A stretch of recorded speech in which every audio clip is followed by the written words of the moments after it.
some sort of hexagon?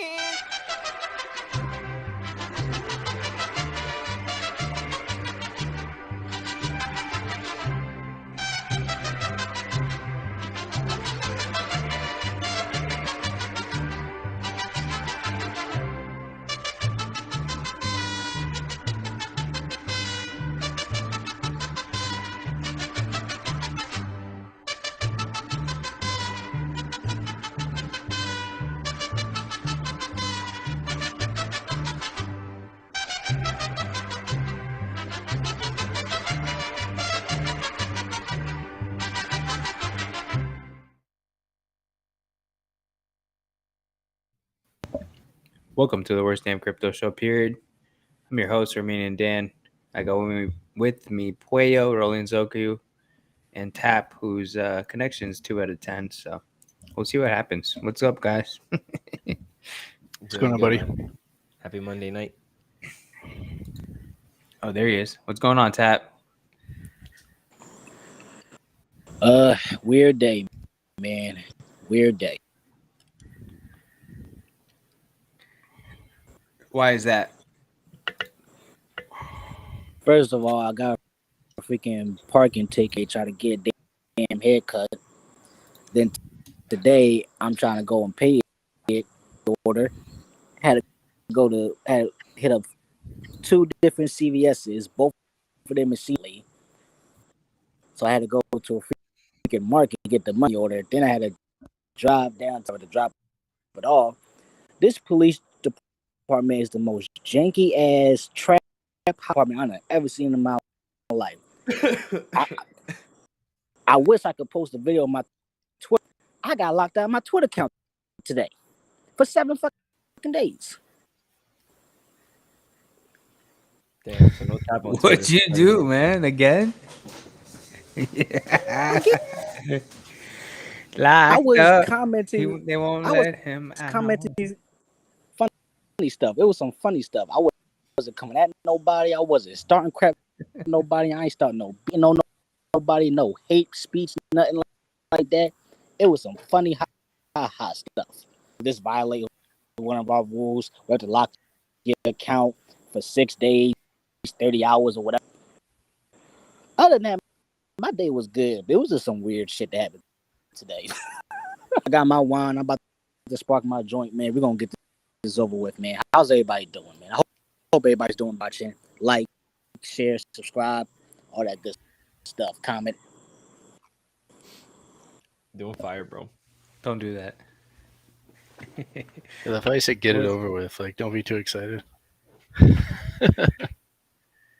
not like, share, or subscribe. But what's up, guys? So what Tap, I see you. Did you study up on the HEDRON? Yo, I went DJ mode on the HEDRON stuff. I ain't gonna lie. And I'm staking on my HEDRON. I'm staking my ICOSA. I got an NFT, so I'm happy with that. And I increased my T shares because whoever want to sell that, giving us some cheap T shares. Shout out to you. But I feel like I'm pretty solid with this. It's crazy how much passive income we're getting as X against about it. Yeah, it's nice. I mean, how many? Do you guys know how many Watsa NFTs we had? And I looked at it, Like 20,000. 20,600 or so. It was like a little over 20,000. Between 20,000 and 21,000. It's a lot. It's a lot because I looked at my yield last night. I want to look at it tonight, but it wasn't. I mean, it wasn't bad, but it was. I think it was like 0.07%, so a little less than 1% for yesterday, which isn't bad, but yeah. It's not nothing compared to the first few days. The first few days was crazy. But, right, yeah. We'll see. Right, we'll everybody had to catch up. Yeah. Even though it's like 20,000 or 21,000, that's not really a lot of people. You know, addresses who have to stake. You get what I'm saying? Especially when we do it next, I won't be surprised if that number changed to 15,000 or something. Yeah, it'll only go down from here. I don't know. I think most people will sell it on OpenSea or Mintra or whatever is up. True. Because you'll get more money there. I feel like. Someone's gonna test like liquidating it. So. Oh he'll yeah, he'll for probably sure. go down. Oh yeah. Let me see, what's that number? Is there any statistics on that you guys saw, like on how big they are, like? Because I didn't see anything. I saw like the number. Size is $962. Total valuation of the pool is 21.2 million, and then there's 22,061 NFTs. That would be the stats. Yeah, 22,000. Okay. Yeah. Okay. Which is pretty, honestly, like, it's not that big, and most of them are held by probably the same amount. Like if everybody holds like an average of like 2 or 3, maybe even 4. Yeah, that's what I think. The number one wallet had 80 or 80. Yeah, if I'm not mistaken. Right? So it can only be really like a few thousand holders of it, and that's just like a few thousand people who are earning from that third pool. Once they're sold, they can't restake though, right? Correct. Yeah, once you burn them or sell them, you're done. Mm-hmm. Or once you burn it, well, you're done. It's the only way to extract the yield is to burn it. You could sell it on the market though, which is cool. And just to clarify, especially for all the anyone watching HEDRON, your principal is done when you get that NFT. Like your principal is gone. That yield, if you try and make any profit. Are you asking or are you stating it? No, he's stating. Oh, okay. No, that's true though. Yeah. Mm-hmm. So I think, I don't know. I was trying to calculate how many days I need to break even. But I'm still trying to figure that out. I mean, it all depends on everything, obviously, the price of ICOSA and all that. But yeah, one ICOSA pump can honestly get you right back.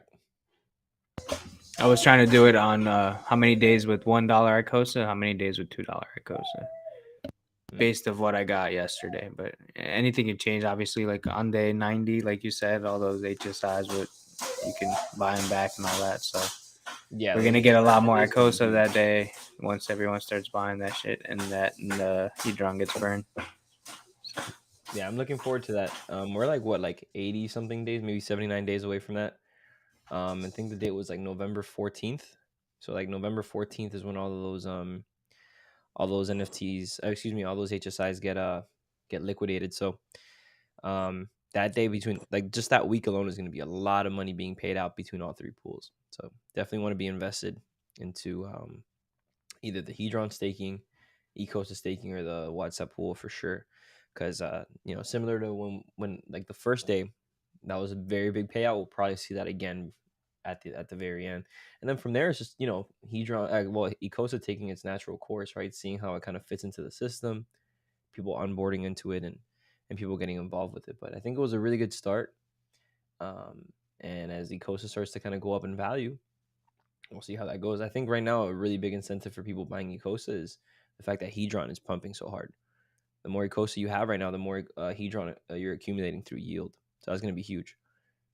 I'm pretty happy with how much HEDRON I've accumulated so far. I'm actually checking right now how much I've gotten over the past few days because I haven't checked. Damn, I just lost the chat, so we're screwed on chat. It just disappeared on me. That's wild. Sorry, chat. I'll keep an eye on it. No worries. I mean, it is what it is, but I'm just letting you guys know. But yeah, I mean, the yield was nice initially. It depends what you're looking at. What are you checking, the ICOSA staking or the HEDRON staking? I'm checking both.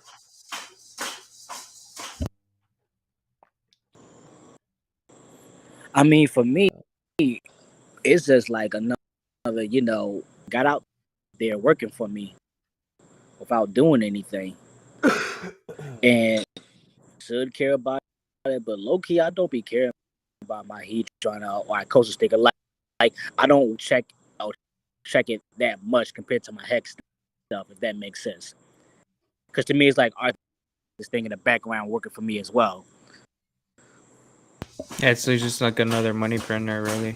And exactly the price appreciation, from what I'm hearing, it's supposed to be a little bit better. So we'll see what happens, man. But you like for me, like I bought it, I wasn't gonna sell it anyway, so stake it, 90 days, 180, whatever they're locking me in for, 30. Yeah, I'm cool with that. Yeah, I got all my I mean, HEDRON stakes. No, go ahead, bud. I was gonna say HEDRON is still worth fractions of a penny. So stuff hits to just 1 cent, 10 cent. How much all that yield is gonna be that we. And real quick, if you haven't already, check out David Feed. He has a how-to on how to connect your Staker app wallet to so if you got your Staker app stakes, you can connect that to the ICOSA HEDRON, get your ICOSA from that stuff. I did that a couple of days ago. Now I almost forgot.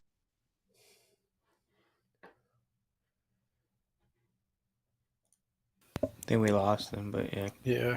I think it was referring to the what's that wallet called? It's Genosis Safe. Genosis Safe. There we go. Yeah. Didn't they receive an airdrop not too long ago too? Yeah. So that's another airdrop I missed. What was it? You had to be using it.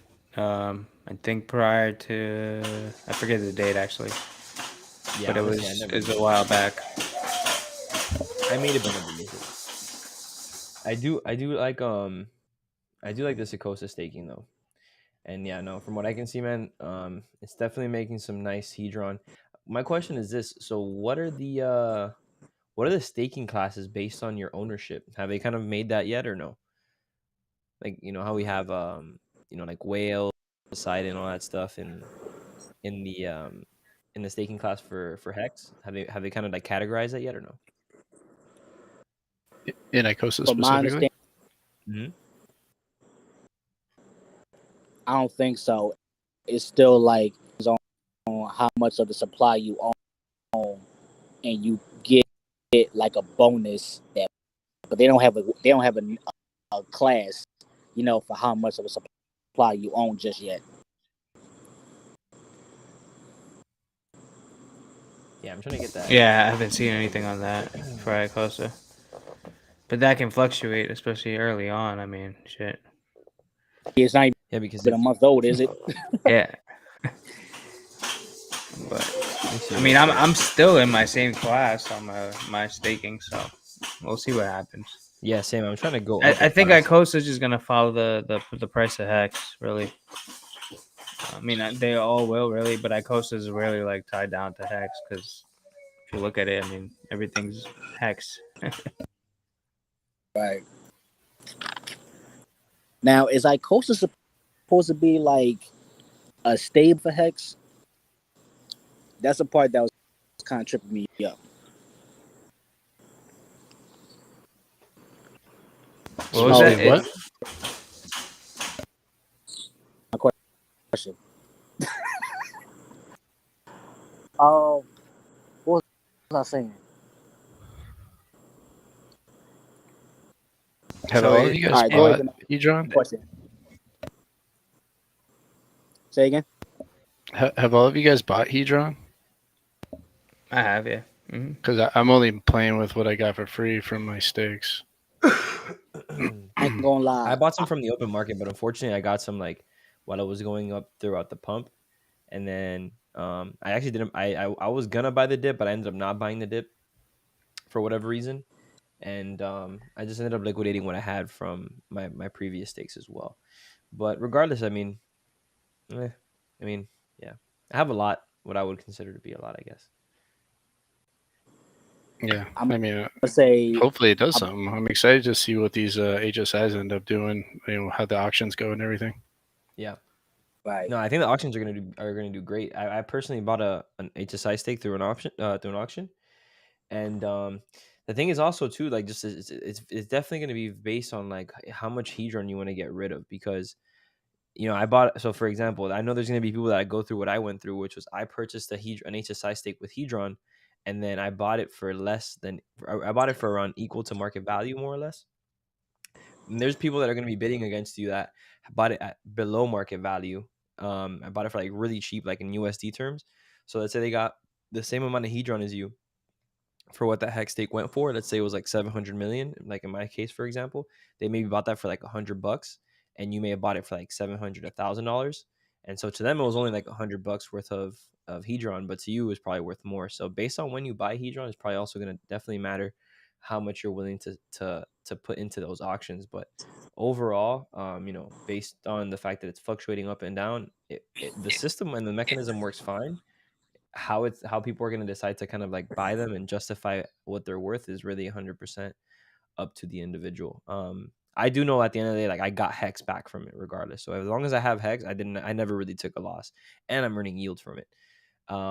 But there is some type of loss you can take based on like if you bought at the highs of HEDRON, and then you're trying to buy some of those auctions at the lows of HEDRON. So there might be like a better time, and that might even be something that you can maybe even see graphically, where you see probably more liquidations or maybe not more liquidations, but more people interacting in liquidations when prices are like really low versus when prices are really high. That'll be interesting, but I think that'll only come with time as a HEDRON starts to develop as a software or as a protocol. Agreed. It's Either still which going way, to I'm excited. take time. By the way, so on the staker class, it's anyone that holds 0.001%, greater than 0.001%, is a Swifty squid. So yeah, if you own at least Well, what does that mean? 0.001%. So if your pool ownership for ICOSA staking is greater than 0.001, then you're a squid. If it's greater than 0.01, then you're a dolphin. How much ICOSA? Do you know? Say that again. How much ICOSA?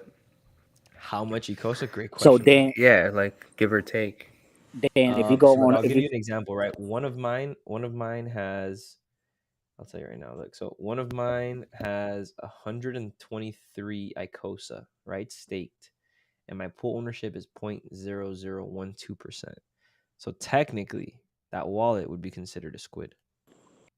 yeah, on the ICOSA app, it literally tells you how much ownership of the pool you have. So, and I'm guessing he just pulled up something from the Telegram or something that gave you the staking class, that way. Correct. And honestly, because there's only 10 million ICOSA out there. And I'm more bullish on HEDRON than ICOSA, but remember, at first there's going to be a lot of squids. Eventually, it's going to be a lot harder to get ICOSA. So the more expensive it becomes, the harder it's going to be. Like at the very beginning of Hex, there was a lot of squids, there was a lot of dolphins, there was a lot of super sharks, there was a lot of whales. A lot of people owned a lot of the coin. But then as time progressed, as the asset became more expensive, it became a lot more difficult to attain the asset. And so if you're staking and you're not selling, you can probably maintain that 0.01% of the ownership, or maybe more, right? Depending on if you're holding it there and not selling, and you're also accumulating more yield. But it's going to be harder for someone new to come in and also take up a squid ownership if they don't have enough capital as you. So it maybe costs us $100 and something, maybe $200 today, right? In terms of what ICOSA price is, a year from now, 2 years from now, is going to be maybe like $20,000, $30,000 worth to get you to that same staking class level. So, like it was very easy to become a squid when you first started investing in Hex, but now it's probably not the same. Become a squid today. How much the squid? How much would you? I think it's 100 T-shares for a squid. I believe 100 T-shares. We're at about a little bit less than. So you need $100,000 roughly just to get in that class right now. Yeah, is there? Mm-hmm. That's I think it's like 110 or something. Damn.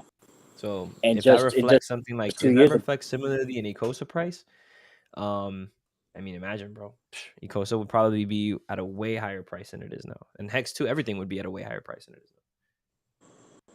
now. Well, Dan, I'm actually shocked at you. Dan, I'm actually shocked. Me, I'm more excited for ICOSA than HEDRON, personally. ICOSA is just gonna follow the Hex price, really, Because look, it's the amount of mintable hedron or borrowable hedron. So that pretty much just means how much hedron you can, how many T-shares you have at that certain time, right? No, Say that one more time. the equation for the ICOSA is the amount of mintable hedron divided by the T-share rate So it's divided the by amount 10. of burned hedron, the amount of daily burn hedron divided by the T-share rate for that day. So based on the T-share rate always going up, you're always Like if you're gonna trade a HSI for a ICOSA like an HS like to an HSI to buyback. burn, yeah. Oh, I'm not sure, to be honest. Yeah, so it's You're talking about selling back your stake to your the HSI. protocol. Yeah, I mean that's what Yeah. gives it value is selling it back to the protocol. So it's I'm pretty sure it's the amount of burnable or whatever, the amount of mintable or borrowable hedron, meaning how much hex you own, because that's the more hex you have, the more you can hedron you can mint, which means if you literally bought it at that same time, it's how much hex you bought, which is equal to the price, right? Divided by Because the people T-share. divided by the T-share rate. Yeah. So that's what people are going to arbitrage is that difference. Because like if the arbitrage was off, you would just go in there, you have your HSI, you sell it, you sell it for ICOSA. Hold on, I'm trying to get my tap back in. What's up, tap? Sorry about that. I was Swap the But ICOSA for hex is what you're saying. Yeah, and just repeat the process all over again, and you'll just end up making more hex if the arbitrage was off, you know. Yeah, I think there's a few people definitely makes taking more sense. advantage It of makes that sense in if this you whole have space. some big So that's what hedron like, yielding I might be stakes. off. I don't know. I'm kind of a newbie, but that's what I think is just gonna follow the hex price really, and just Yeah, be it off definitely by makes like sense if you have some big hedron yielding stakes, you know, like you're going to be able to accumulate more hedron, you're going to be able to accumulate more ICOSA, and it's just going to play into the ecosystem. Overall, it's just another way to earn passive income, you know, without having to do anything else but what you're already doing, which is buying hex. So there's a lot of, like, for example, I see someone like Steven in the chat, he's talking about like deviating from like the focus of hex and PulseX and PulseChain. Ultimately, even if you just focus on hex and you stake hex, you'll still get free hedron. And if you get free hedron, you'll still be able to get ICOSA. So technically, you're just playing into the same system. Like the system plays into itself, and you don't even have to buy anything from the open market. You can just put all your money in hex. Your hex will then produce you hedron. You can then stake your hedron and earn ICOSA, and then you can stake your ICOSA, and then you'll literally just be earning money from just staking hex. So it's all just coming from the same place, really. So yeah, that's why I was asking if you guys had bought hedron because I've just been playing with what I got, just revolving that door rather than putting more dry powder into it. That's the loop, correct? And that's what kind of brings everything right back full circle. I mean, some people just probably it's not worth them buying anything from the open market. If you want to be a bigger holder in an asset that can potentially become bigger over time, then this is the opportunity to do it right at the very beginning. Ecosa is probably going to drop to like maybe 40 cents. I think. I don't think Ecosa is going to keep going up. It has a lot of selling pressure on it right now. I think Ecosa could do like a nice 60, 70% drop, 80% drop to like 30 cents and then make its way back up, and that would be a great time to stack up on some Ecosa and then, keep for and then stake it, right, to earn hedron. So did y'all answer the question in the chat? Someone said, why deal with hedron and ICOSA while you could just stake hex? Did y'all address that question? Yeah, in a way, pretty much, because essentially it comes from hex.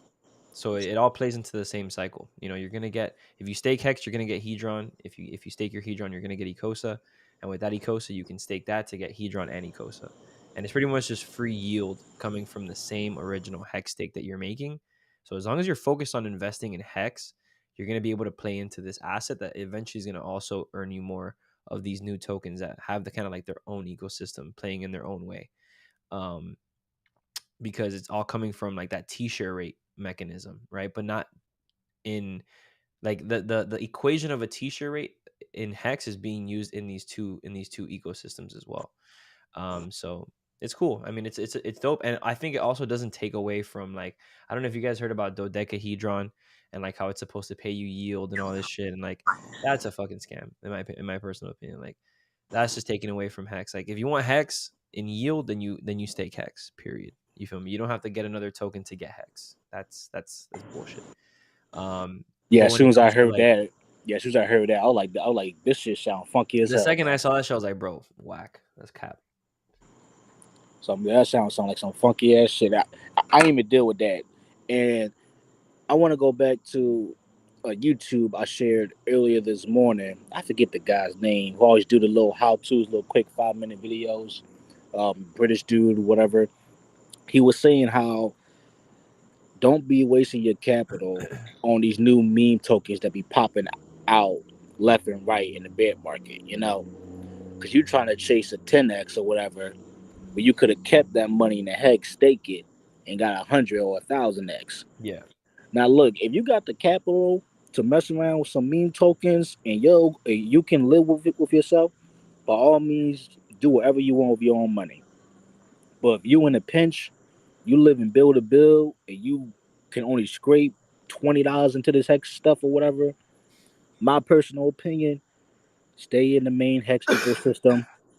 Mess around in HEDRON and ICOSA if you can, but main focus should be hex and staking your hex. Don't be messing around with these meme tokens. Not too much. Again, if you have the capital, please do so if you want to. But if you're trying to make it out and you in your mama's basement working at a McDonald's, stake your hex. It's my opinion. Everything revolves around hex by the end of the day. No, yeah, I definitely agree, bro. And ultimately, too, if you're gonna invest, bro, the first rule of investing is don't lose money, right? Just don't lose money. If you start playing with shit that's gonna get you burned, you're gonna inevitably lose money in some type of way if you're not willing to hold it for a long period of time. So might as well just put something, put your money into something that's gonna earn you yield, where you're still earning more coins as opposed to just having to sit there and hold something that's not really accumulating you more wealth. Say that one more time, closer to the mic, like Hexologist does, because these people don't get it. Yeah, no, I feel you, bro. And once again, it's like it's that same idea. You don't want to lose money. You just don't want to lose money. That's really what it comes down to. And yeah, man. I mean, and earning passive income, right? I think right now, like for me, in my academy, I teach a lot of people about like earning passive income with crypto. And it's right up there with like earning dividend yield. It's right up there with earning cash flow through real estate.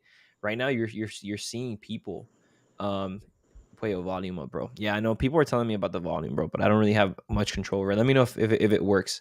Maybe I just need to talk louder. That's a lot better. Yeah. All right. Cool. But yeah, so like, like in the academy, we teach people about being able to put money into assets that are earning them passive income. And crypto's becoming that space where you can really invest into crypto and earn passive income over time, right? Because ultimately, with staking, you're getting a lot of that. And it's not that difficult if you focus on the right assets and screaming to the mic.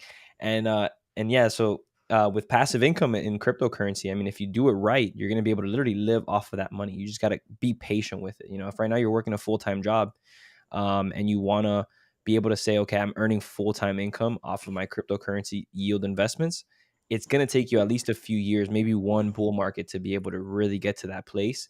Because ultimately, that exponential growth that you're going to experience within that 1, 2, 3, 4th year of holding, that's what's going to get you there, right? Those returns that you get. So you got to be real patient, and you got to be able to work your ass off every day. I think it's the discipline of every single day as you're working, investing back into your investments. And I'm telling you from someone, bro, who was dead broke, dude, like a few years ago, couldn't even fucking, buy a McChicken from McDonald's, bro. One day I was too fucking broke to buy a McChicken from McDonald's. Like, this is real shit. You got to be able to put money into your assets in a disciplined way, and then leave them there and don't take them out. And nah, bro, I don't have Mina anymore, actually. Real quick, make sure everybody download the McDonald's app. You get deals on McDonald's foods and free food sometimes. Hey, I'm just letting some people know. It's hard out here for some people. Download the McDonald's app. That'll help you out. And tell them that you know Tab. I might get you a discount. Facts. What was I about to say? Yo, so question for you. If it's, say I'm a newbie and you're telling me to stay crypto, okay? I get more crypto, but my crypto just dropped in price 70 or 80%. What do you tell someone like me? I'm coming to you, oh my God, my crypto's down 80, 90%. I'm still getting this yield, but my price is down, man. What the fuck? Yeah. So what I would tell you is that price doesn't necessarily equate to value. And just because the price went down 70, 80% doesn't mean that the value of the asset isn't there. So if you focus on things like adoption, new people onboarding, individuals getting into the ecosystem, right?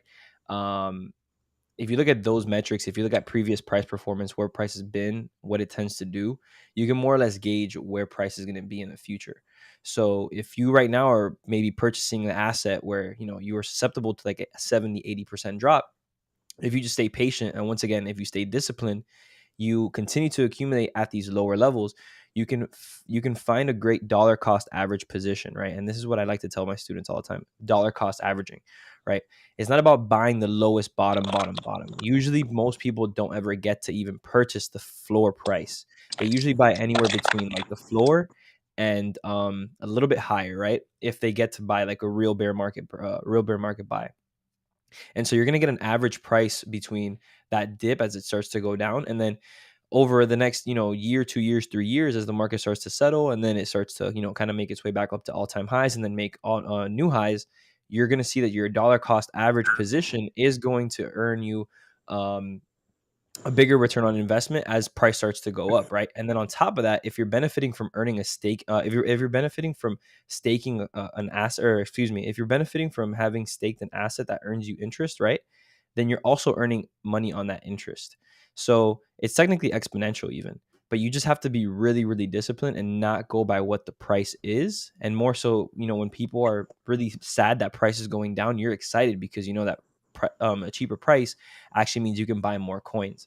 So you have to really shift your mentality. It's not gonna be something that you're gonna look at from a very normal investor way of kind of coming into this like, hey, price go down, that's bad. Price go up, that's good. No, you can't really look at that. Price go down, that's great. That's where opportunity lies, right? In the real estate market, everybody made their money on the buy in 2008, right? When the market crashed, 2009, when prices were at the floor. And so if you look at that same market and you look at it, 5-10 years later, those individuals are holding 2, 3, 4, 5 properties because they bought them, foreclosed at bear market bottoms. And now they're maybe multimillionaires because they were able to invest into an asset that, because the cost was low, they realized the value was still high.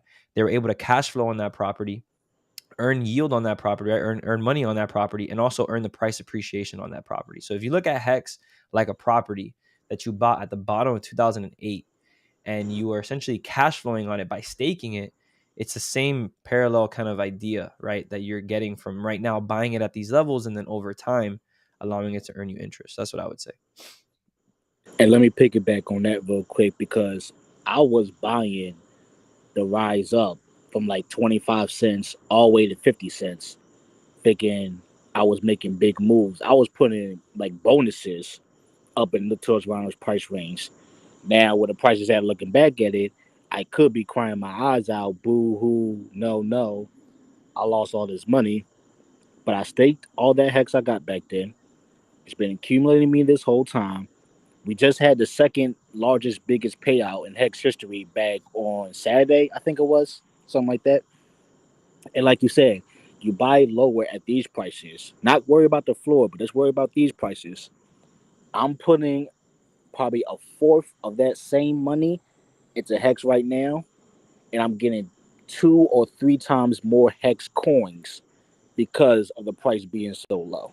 Correct. Like, I recently bought the most amount of Hex coins in my Hex history just a month or 2 ago, when we had a recent crash down, like roughly between 3.5 and 4 cents. That's how you gotta get your mind set. That's what he's talking about. Price go down. That's a great thing. Normally you want to freak out, but no. If you this a website. I'm gonna post it on the chat. If you put in like how many dollars you get for how much Hex, and you see how much more Hex you get now for just putting in low amounts of dollars, $50, $25, $100, you get a shit ton amount of Hex right now. Yeah. Now let's just say, and that's why I love I love while we speaking of Frosty on here. He says, imagine Hex is going back to 25 cents. Fuck all time high. Just 25 cents. You get all this Hex now, it jumps back there, bam. You probably made, what we at, like 4 cents? So what's that? Over a 5x right now? A little bit over 5x? So yeah, you got to get to the mentality that it's about getting as many coins or tokens as possible. Look for the price dip. A really good way of seeing it too, bro, is with the T-share, right? Accumulating T-shares. I didn't understand a T-share at the very beginning either. Like when I first started, I thought like I had no idea what a T-share was. I didn't understand the full overall value of a T-share. Probably took me 3 months to fully understand. 3 months to fully understand. Like 3 months. And honestly, like fully understanding a T-share, knowing what I know now, right? Like it's all about the T-shirt. You want to accumulate as many T-shirts as you can. Like if you can just get like the more T-shirts you have equates to kind of like how much processing power or how big your mining rig is in Bitcoin, right? Like how much Bitcoin you're mining.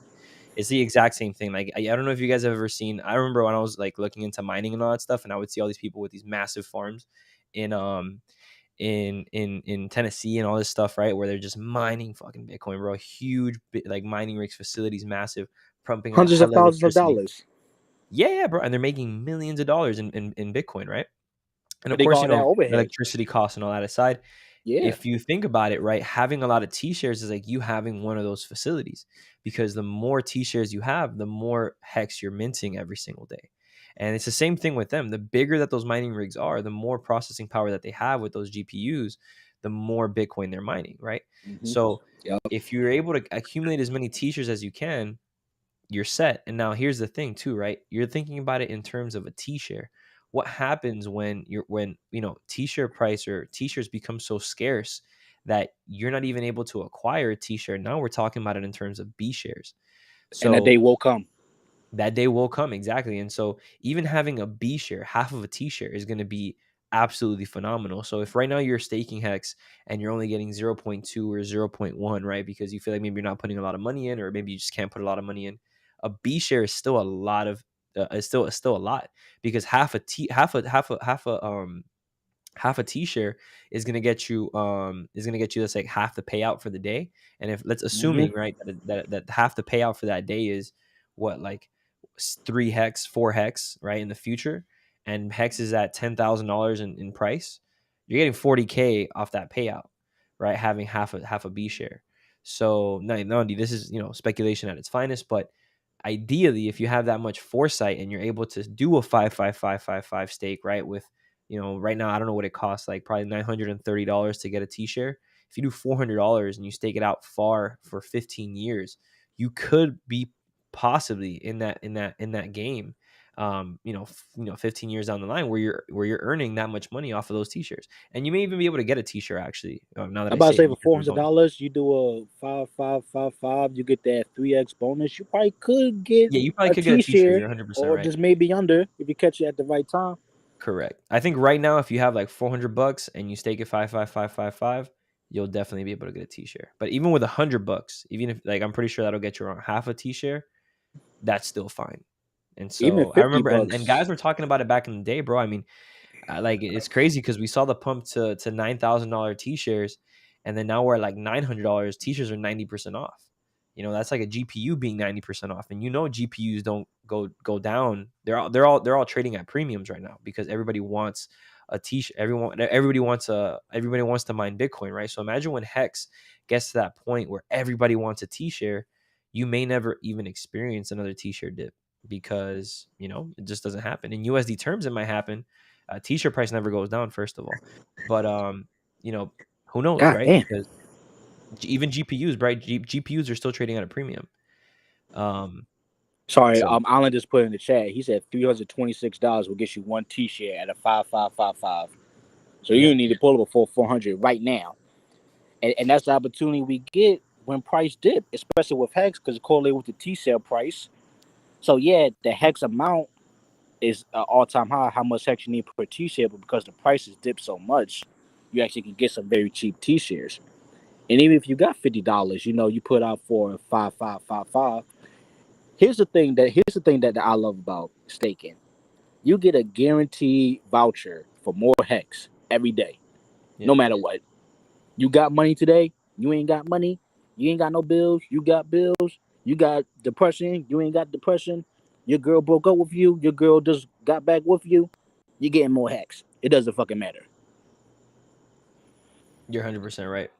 And to Steven's point, I see him there talking about how he's waiting to stake hex Pulse Chain. I'm like, bro, honestly, like anything you stake now is going to be copied on over there anyway. So it doesn't really matter. I think if you don't stake now, you're probably just losing out on the extra money, that 1-to-1 hex that you would have gotten on that side. The snapshot has not happened yet for the main net. You guys aren't worried about the ETH fees later on down the road, 15 years. If you're just staking like 50, $100, I'd be worried about that. I wouldn't be too worried about it. Like I would just do it because regardless of the fact that if you do it now and you're invested in Hex and you also get that Hex share price in or you get those Hex shares transferred over to Pulse Chain, even if it does cost you a little bit more money on ETH, you'll still have your Pulse Chain wealth to be able to move over to Ethereum to be able to pay for it. You know what I mean? So it's like it'll maybe cost you more, yes, because of the network, but you will probably have that money to pay for it, unless you do something super stupid like just not like sell all your Pulse Chain or sell all your PulseX or sell all your PHEX, right? Then maybe, right, your 55555 stake on your ETH chain may not be able to be unstaked. But I'm sure there's someone that's going to be able to pay you, like who will tell you, hey, look, I'll pay for your ETH fees. We'll go 60-50 or 60-40 on the returns on that stake, right? And also a couple things I'll just mention: buy some ETH now, put it away. We are in a bear market. Ethereum price is down, so if you got a couple dollars to screw some ETH up, wait for the price to go up. Now you got a decent amount of ETH to take care of your fees. There's been a couple OGs who put me on game on that. Like you said, we're gonna get the copy on Pulse Chain, and then we're gonna get another copy on the ETH 2.0 whenever the hell that comes out, because they got delayed freaking again. I'm not surprised by that. You're talking about the merge, right? Yeah, the merge. Yep. Yeah. We got that. You got the HEDRON from every stake you made. So you got your native Ethereum HEDRON from the stake. And then you got your HEDRON on Pulse Chain from that same stake. So you're gonna have more options to cover your fees compared to like 8-9 months ago. Yeah, and the longer you're in the game, the more money you're gonna have. Like, there's a lot of people who have been in Bitcoin for like, it's funny. I went to Dominican. I just came back from the Dominican Republic, like 2 days ago, and out there I met a guy by the name of Robin, and the guy, he bought Bitcoin like 12 years ago, right? Mm-hmm. And he was like a trader. He still does trading and shit. He does like forex trading or whatever. But he was telling me about how like he's been in the industry for a really long time. And he invests in his coins and whatnot. But my point is someone like Robin, right, who has invested 12 years ago, just because he had invested 12 years ago and still holds a lot of the coins today, he was able to get Bitcoin Cash, Bitcoin this, Bitcoin that. He was probably able to get Hex. Maybe he didn't even know about it, right? As a Bitcoin holder, he was able to get that asset for free. There's a lot of stuff that you're able to get for free for just holding assets. So the amount of free money in cryptocurrency is absolutely insane. You don't see it anywhere else. So as long as you're invested for a long period of time and you just hold, you're going to be rewarded regardless, whether you're holding a staking token or not. If you're holding the right asset, you're probably going to be moving in the right direction, as long as it's something viable worth forking. Like Bitcoin was technically, right, forked in a way with Hex, right? But something like Ethereum, where you were able to get assets, airdrop to you for being an Ethereum holder and whatnot. But there's just a lot of opportunities for people who just hold tokens. So I would just tell you, be real disciplined with adding to your portfolio and not selling. Just don't sell. Be consistent. My strategy is save 10% of everything you make, and that's 10% allocated towards whatever you're investing into. I wouldn't go ahead and jump into diversifying, but 10% of everything that you earn, that is your purse. Yeah, that is your purse. Go ahead and invest that into your assets. Invest that into maybe put a little bit of that pot into maybe putting a down payment on a home if that's something you want to do in the future. I personally went all in. I think that's the smartest way to do it. I wouldn't divide my energy. I would just go all into one thing and just But then again, I'm young, right? Some of you guys are a little bit different. If you're young, bro, and you can go all in and you're in your 20s, this is a time for you to fuck up. You don't want to fuck up in your 30s. Hell You want yeah. to fuck up in your early 20s, your mid 20s, because this is the time for you to learn, relearn, do again. So that when you're in your 30s, you can go ahead and retire. As my mentors say, right, and be happy and live a nice, amazing life. So if you're in your 20 somethings, enjoy that time and fuck up as much as you can, because that's where you're gonna learn. One more thing about the ETH fees for unstaking. I remember Kareem the Dream. He has the Dream staking mechanism he got going on. If y'all go back to the Quant Gang videos, I've been watching a lot of old videos just get back to the basics on shit. He would say like, if you're not comfortable staking like a whole bunch of other people, you stake 30% of your thing for 5,555. You keep the rest liquid. If it does another 10x, that same third, you stake it out long again. So you have that little bit of a liquid bag to help you out. But as price goes up, you will start letting that hex work for you. And like you just said, Bitcoin people got a whole bunch of random airdrops. They got free money. Yeah. Now, in my opinion, Hex is going to be better. Hex is better than Bitcoin. Once the world catch up, we're going to be getting all these airdrops. Hell, we got PulseChain already got 120 projects on it, counting. Who's to say they ain't going to airdrop us some stuff? Yeah. And people who really understand it, they're rewarding actually the holders. It's like, for example, like nobody really thought about it. People were just giving away free money to Bitcoin holders. But technically, let's say, what if they were giving it away to Bitcoin miners? In this case, they're rewarding the people who are holding the price up. Probably Hex stakers are going to be the one that are going to be rewarded, because anybody that's in crypto is probably going to understand that you want to incentivize people doing the right thing, which is holding price up. So I think a lot of the incentives are going to be geared towards rewarding stakers in a lot of these projects as well. It's just my kind of like my foresight, my guess. So that's why it's always important to, stake some Hex. Don't just keep it all liquid. To Tap's point, once again, stake 30%, like how Kareem was mentioning, and then keep the other half liquid. And, very good point that you brought there, bro. But I think that's also that idea is even crushed by a project like MAXI, bro. I love MAXI. MAXI's huge because you get all the benefits of Hex without having to even stake and lock up your assets. So I'm laughing because I totally forgot about MAXI for a couple seconds, and I got a little bag. I totally forgot about it. And I'm super excited for this brand new style of for the team deployment, right? Bringing out these 4 perpetuals. That's gonna be huge, bro. And I could actually show you guys something real quick, because I created like a little course, and I dropped like let me see if I can find it. Yeah, tell them more about MAXI, because I ain't too on that. I just got my little bag and I was like, all right, I'm cool with it.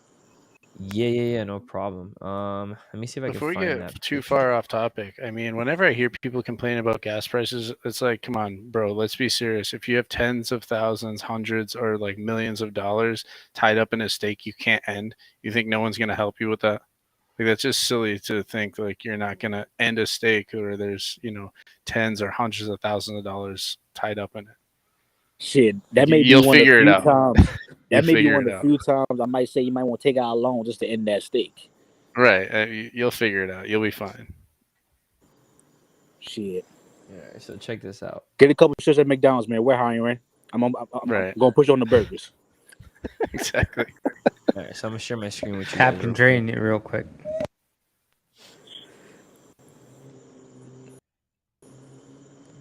Yeah, can you share my screen right there? Looking at? Yeah, we see it. We see it. All you guys see it? Because I don't see it on my screen.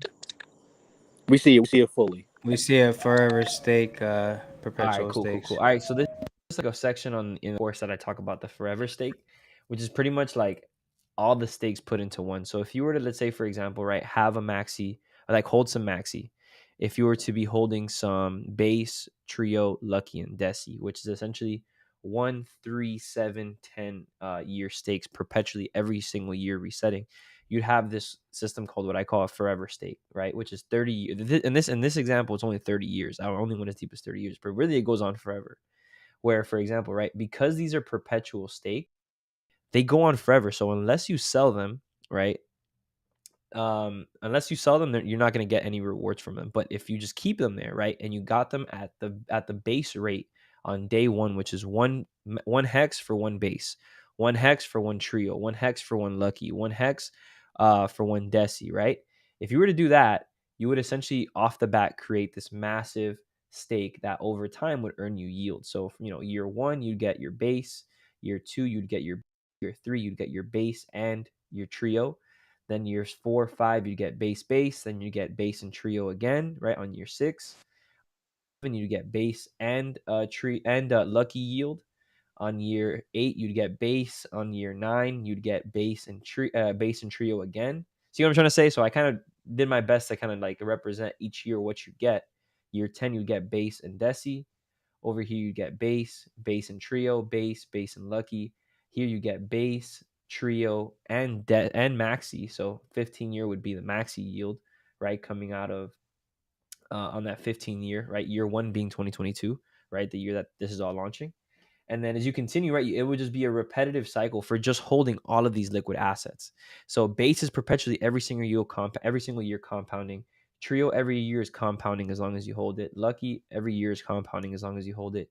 DECI every 10 years is compounding as long as you hold it.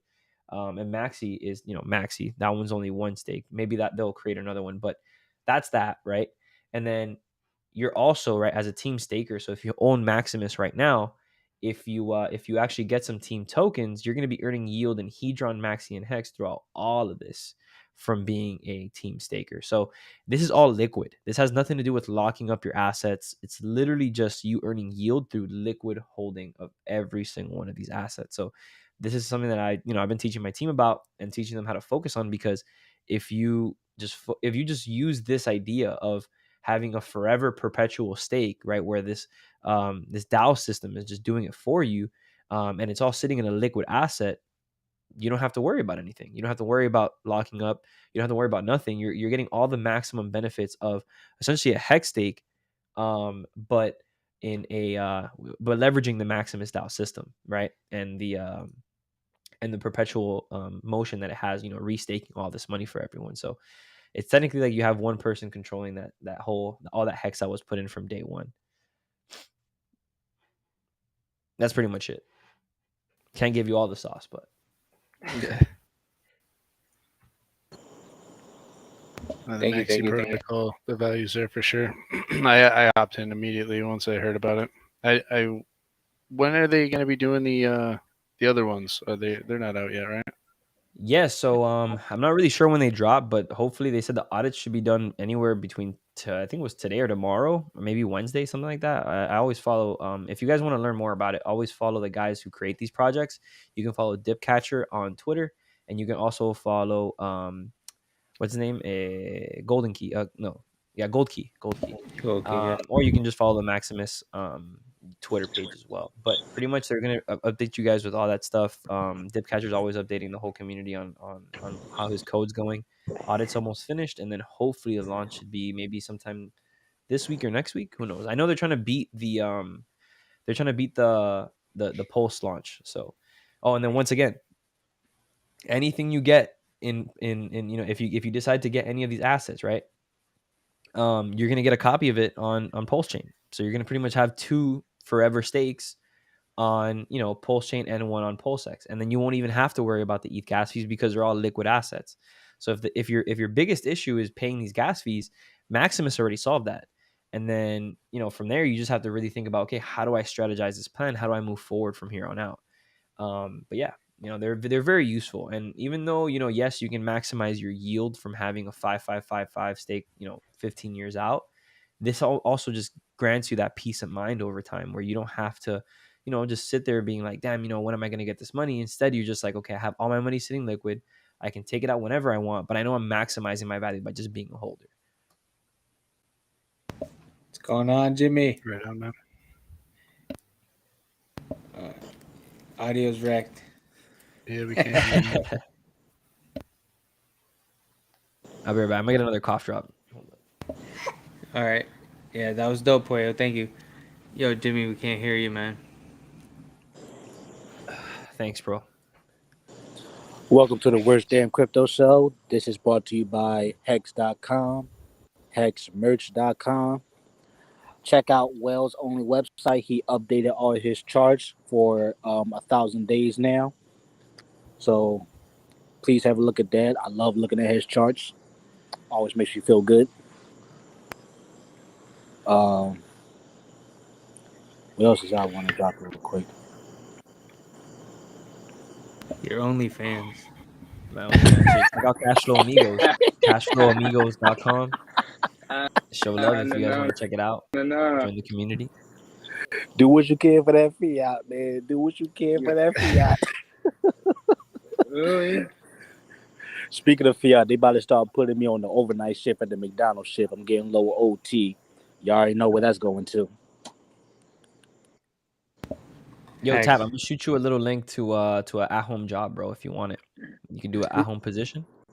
Just chill at the crib, making like 19 an hour, 18 an hour. You interested? Send me the link.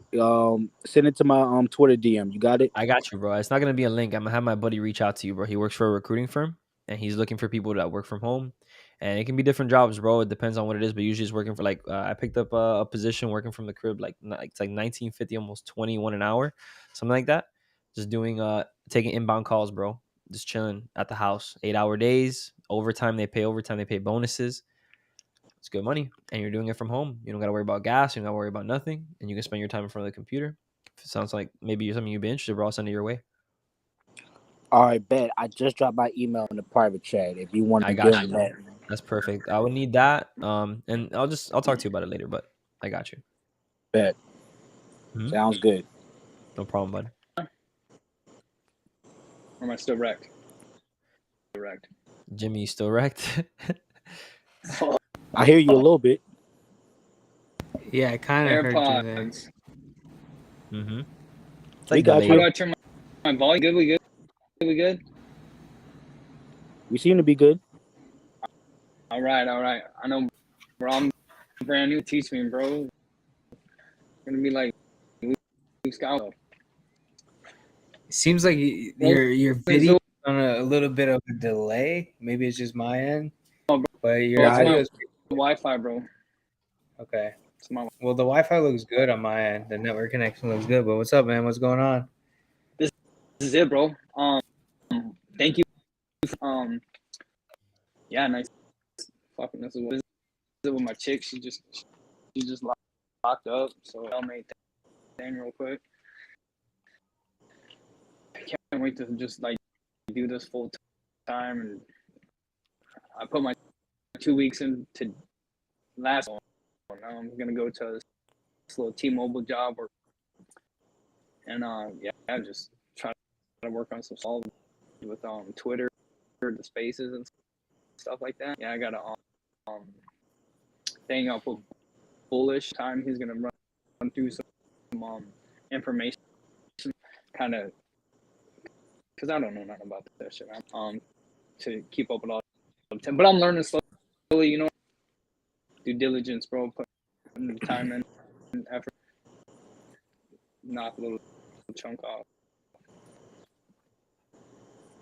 Jimmy, let me just say, there's no way for average Joes like us to keep up with all this crypto shit unless you're already retired from the crypto stuff. You do whatever you can to catch Possible, up. You bro. know, Yeah, no. you catch a video here and there, ask your questions on Twitter. That's all you can do. And if you come into the show a couple days late, I mean, it's fine. How many people even know about this crypto shit to begin with? You know. Hey, Tap, I'm gonna have to tell you otherwise, bro. Actually, look, the reason why I started Cashflow Amigos was specifically for that. So, Cashflow Amigos, what it is, bro, is pretty much it's like a private Telegram chat where it's made for people who work every single day that can't keep up with the industry, like Hex, PulseChain, PulseX, everything that's happening, and it's placed into this academy. So I pretty much launch all my courses in this in this program every day, every week. I'm dropping videos, weekly breakdowns, technical analysis, everything for people to be able to keep up with it. And so I know he said there's nothing that exists out there, but Cashflow Amigos is that. You feel me? So if you're interested, go to cashflowamigos.com. That's where I kind of like do my due diligence because I'm blessed with the opportunity to be able to have the time to do it. Right. And for the people who can't keep up with it, you can just join that program and you know, you can just keep up with everything that I teach. You know, if you work full time, I get it, bro. I was there. But It's pretty much what I do.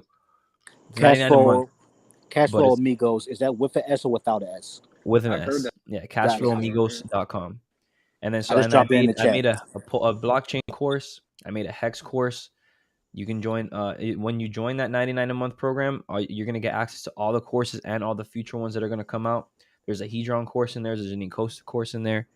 And of course, every day you're going to be updated with, videos, things that I send in, updating you with the community, what's happening, things maybe you want to know about, this whole past week, it was just updating people about the WhatsApp NFTs, them ending and stuff like that. So if it's something you're interested in, I always shoot it out there. I don't really like to plug it because, it is what it is, but honestly, bro, no shame. I feel like I got to get it out there for people because I know there's people out there that need it. So definitely got to mention it. Sure, dude. That's it. Yeah. Say it again. Say your name. Yeah, Kevin. My name is Kevin. Kevin. Yeah, I go by Puello. That's my last name. And the website's Puello, cashflowamigos.com. Yeah, man. Yeah. For sure. Giving an offer, working on some stuff like that as well, on how to onboard. Taking like the biggest thing, right? People get so scared, like, well, of it, right? People that don't know about crypto, it's like, we'll want to, and, stuff like that. No, 100%. So that's really cool. I think the hardest part for people to get involved is the beginning, right? Like they don't know where to start, and so Right. you're really trying to accumulate years worth of information. 1 second, you're trying to accumulate years worth of information in just like maybe weeks or months when you're starting to learn a lot of this stuff. So it's very good to take it day by day, but if you're able to find a nice condensed way to intake all this information in a very organized fashion, it'll be a lot easier for you. And so that's what I feel like I made coming from someone who would like saying, if this is what I had from the very beginning, it would help. I know this is how I would have understood it. So that's pretty much what I've been making, and I'm still in the process of making. Every day we're adding more value to it. So yeah, I'll be right back, guys. Give me 1 second. Yeah. No problem.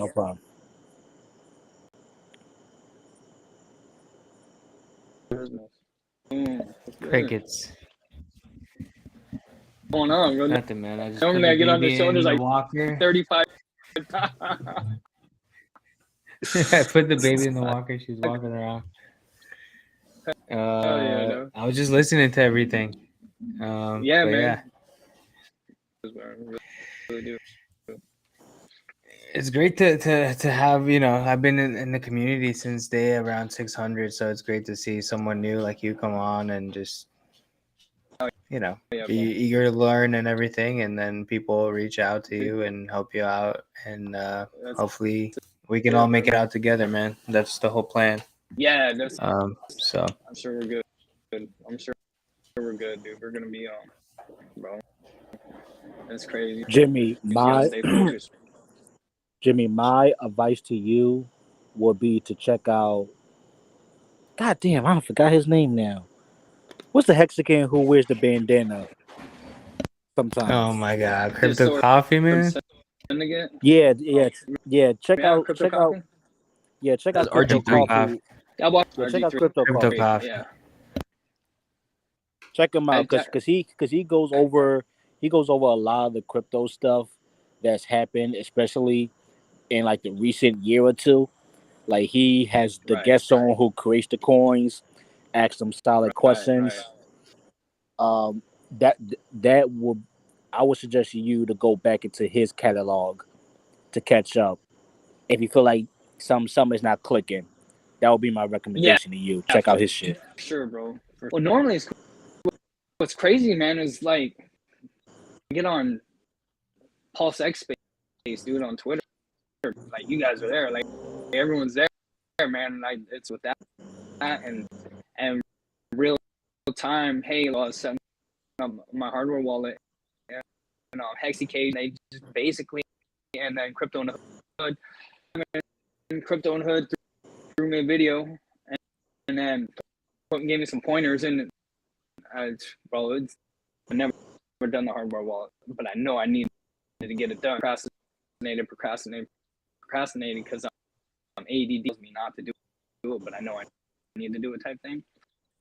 Really cool, man. Like said, bro, crypto content, his videos when I first got out of prison. One of the first him and K for K is who I first crypto. That's what's up. And yeah, That's what's up. Honestly, man. Honestly, if you're in the Twitter Spaces, you're basically gonna be golden. Just stay on the Twitter Spaces, raise your hand and ask all the questions. You see the Hexagons love, answering stuff. Yeah. I was about to say something else, but I forgot. But yeah, basically, just stay on the Twitter Spaces and ask your questions, because everybody who's anybody be on there, and they know everything about anything. Right. Yeah, facts. Yeah, The good thing about this community is that they're willing to give you every resource and any resource that's available to you. You just got to have the time to do it. That's the big kicker. Oh, yeah. Real quick, hextolearn.com. Hextolearn.com. Yeah. Check that out if you haven't checked it out. Man, okay, you have? Okay, good.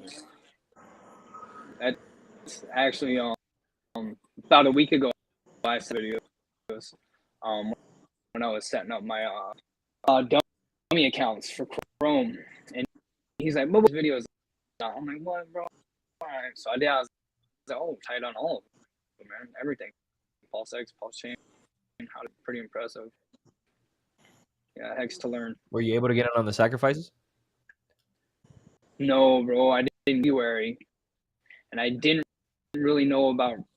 Seen it a couple times in the Wall Street Journal. Like, I don't know nothing about it, right? And then so when I got out, I've known crypto since 2019, bro. I got into like Billboy crypto and Elio trade religiously, but I'd be like twisted off and come over like, "What are you doing? What are you watching, man?" And I was like, and bro, that's all I do. That's all I trade. And then I realized it was all bad. But I do not know how to do this. I'm not trying to learn this. When I got violated my parole, I hit the books, bro. I have my friend crypto, and I read, and I read, and I read, and I took notes, and I drilled it into my brow. And I seen this with Richard Hart in this chick, accent, cute chick, and bro, like, being a convicted felon and his story, I was like, bro, this dude's telling the truth, like like he wasn't playing bullshit or nothing like that. Looking into it, and bro, and here I am, 4 months later, bro, I reached out. The first people I reached out to was Black Hex. First time, and Avis like start posting stuff on. He's like, "Yeah, man." He's like, "Download these business." I wanted to be involved, right? I wanted to volunteer, man. Of course, exactly. I wanted to be involved, and so yeah, him and Black X can put, bro. Now I'm doing my channel. I got a TikTok thing going on. I got freaking YouTube short thing going on. It's pretty cool. That's great, man. That's good to hear, bro. I'm happy you're getting That's invested what's up, and you're putting more time into it. That's what it's all about, brother. Yeah. And I recommend, honestly, too, bro, getting into those old school Richard Hart videos, bro.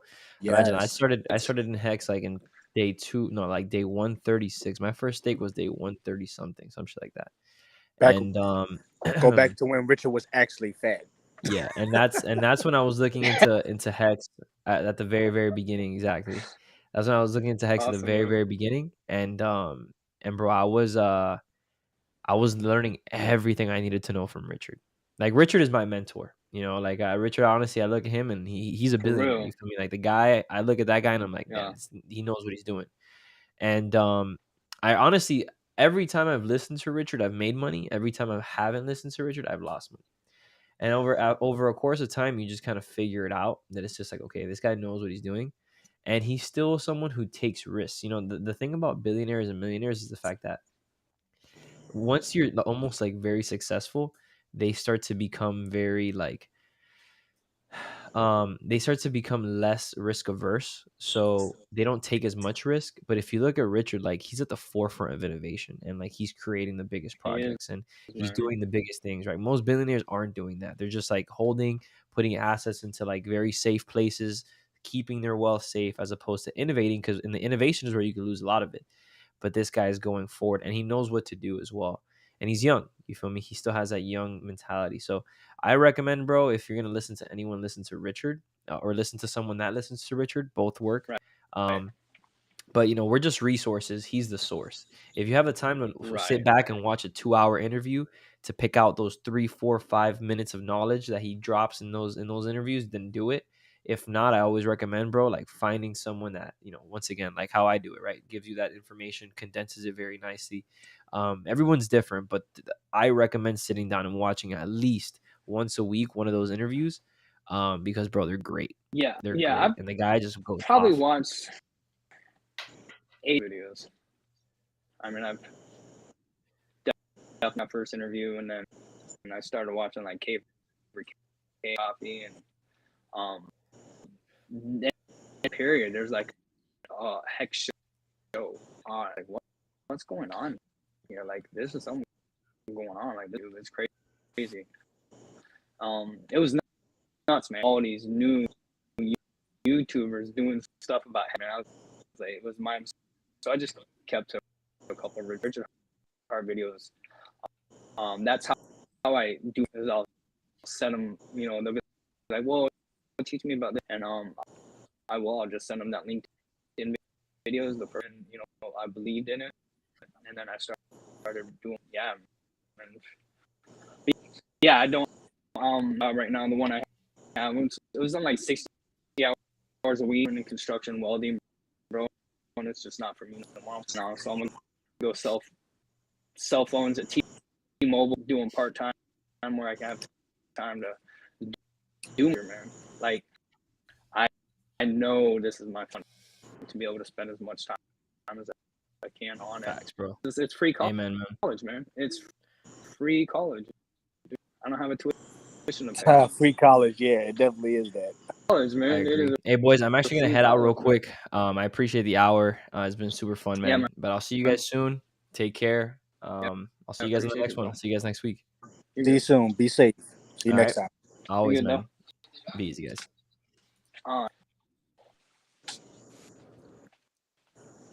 Yeah, Jimmy, with you trying to onboard people, I know that's probably like a weird hill to get over right now. My advice I got, just keep learning as much as you can. Because, the more you know, the more you can relate it to a Joe Schmo like us. Yeah. And another thing, try to relate it to, something they want. Like, for me, it started getting better when I asked people, hey, what do you want from life? Like, what do you want to do? And then I'll relate it back to Hex, like, yo, if you put away a little bit, you do a sticky, maybe you could have enough profits or whatever in the future, or yield in the future, that you can just you're gonna go be ahead. good, man. Go. It's exactly. People think that you have thousands of dollars into Hex to become successful on them. So I use like Hex story. I the mayonnaise jar and stuff, because I was like, man, you don't have these $5 or $10 when you can afford it on a bonus day or something like that. Like stick that in. So people have this thing that it's like stocks, dollars to invest in. Well, of course, if you had a few thousand, that'd be great, But the people I mess with, covering addicts, or they're 9 to 5s, and they don't grasp that calm. So it's it's been honestly, it gets discouraging sometimes, because I would say onboarded, man, they're that are taking it serious, that hit me up, hey Jimmy, what do you think about this? Am I doing it right? Just that's awesome, They're like, all right, bro, I'm playing every week. I cut out going to freaking. He's like, yeah, but it's like, that's how you do it, man. Did it, you know? That's I didn't put up in there. It was DCA, man, a dollar cost average 3 cents and then back up. But it took me 4 years to learn that, you know. It took people don't have to go through my trials and tribulations to do it right. You know, just listen. But it's hard for people. Yeah, it sucks sometimes. You know, you got to go through these trials and tribulations to really get the lessons. And we try to throw the lessons, you know, to one of our peers, you know, to help them out before they go through the same trial and tribulations. But sometimes, you know, people just got to walk through that fire to understand the burn.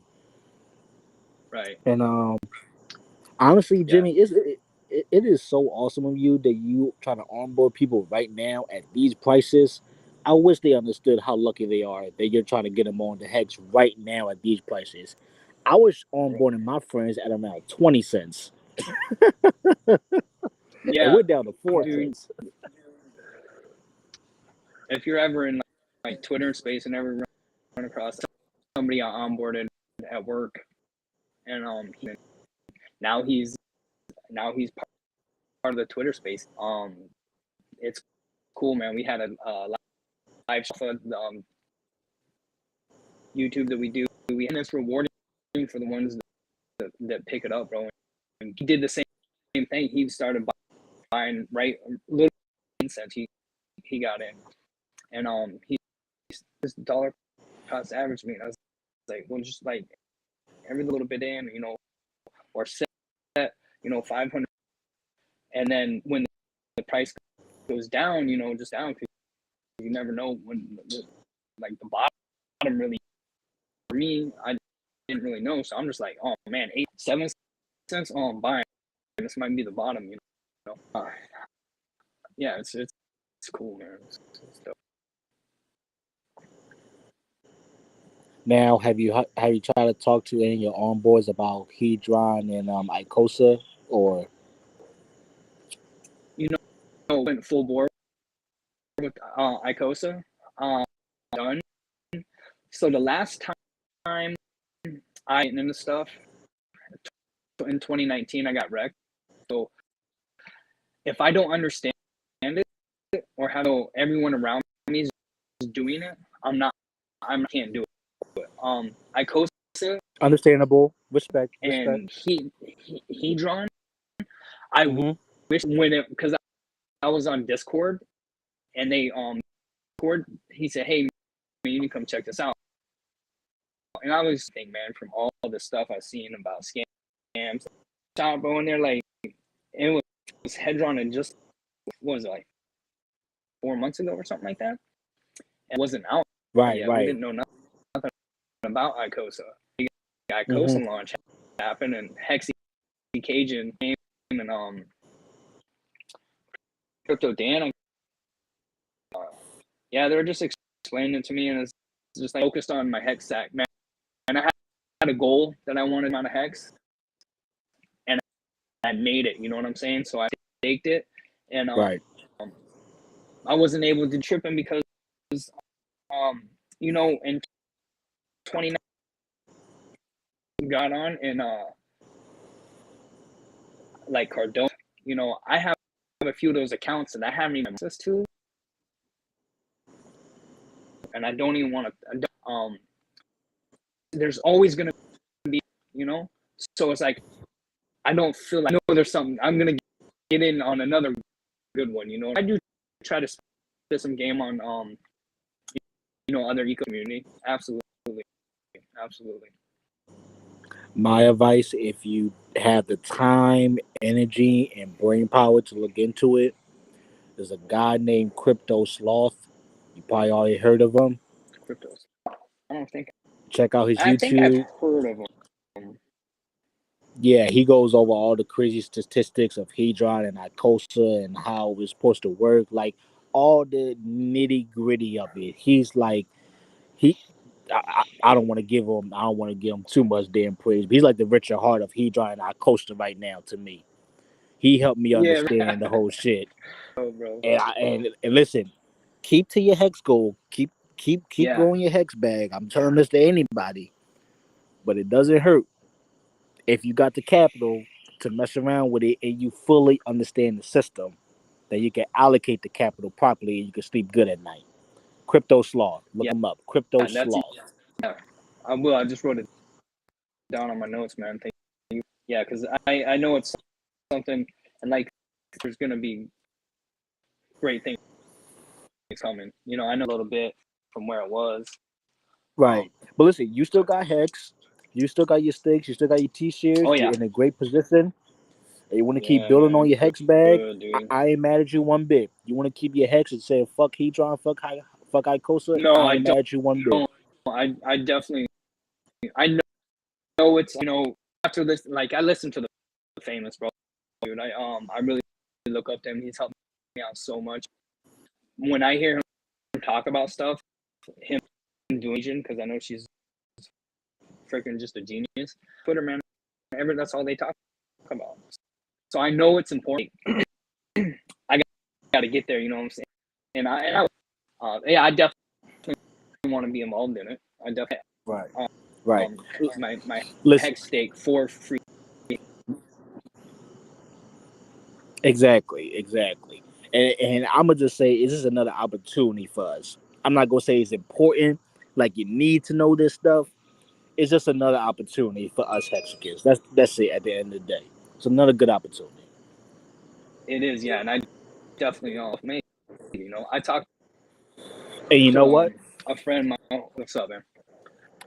I'm sorry. I was going to say, if you do understand it enough that you want to talk to your own boys about it, you know, HEDRON does cost a lot less than Hex. So someone could Yes, get it more does. HEDRON than Hex with $50 or $100. You can get more HEDRON than Hex with that same dollar amount. So that and that's something I told a couple of armed boys of mine, because they was looking at me crazy like, why one of us is HEDRON stuff when I got Hex? I'm like, listen, that's fine with Hex. You want to keep Hex? You want to fuck with one of the X-Men? I ain't mad at you. But listen, HEDRON ain't even worth a penny right now. And you can get yield off that thing. So do what you want with that. That's what I tell my armed boys. That's what I tell it's worth it to take. Sorry to budge in. I was just gonna say it's worth it to take the risk on the HEDRON. Good.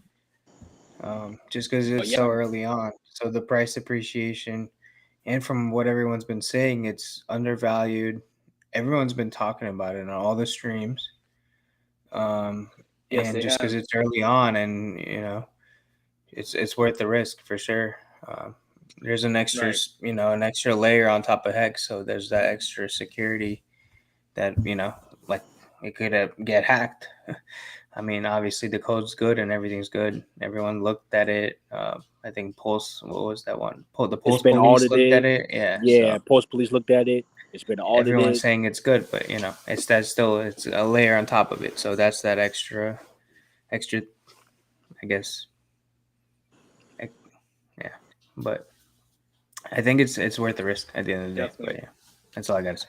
I feel like percent on point, because this is like, I keep hearing about it, and I know I was like, man, because there was about, maybe I should just swap some of my Hex for HEDRON, and then I was going to do. I'm gonna say no on that. ICOSA came out. Yeah, exactly right. I'm not trying to do all that. Don't give up your Hex now. And then that's what the famous drilled in my head. He's like, no, to start something, or if you're going to have debt and are going to stake, then you need to ICOSA. Right? Listen, if you stake Hex, you get free HEDRON. So a low, okay, right. so here's a little strategy I told one of my on boards, because he ain't got that much money to put in the Hex, like, period. Okay, he had a couple stakes. I showed him, like, bro, you got all this HEDRON right here. Now I told him, every day you do technically get more HEDRON. Okay, now you got your Hex stake. Every day the Hex stake is active, you get more HEDRON. Okay, you can keep letting that HEDRON grow, and that's awesome. Or you could take that out, you put it into the ICOSA app, You stake it, now you're getting HEDRON and ICOSA. And to him, that blew his mind. Because now that that just blew my mind. It's that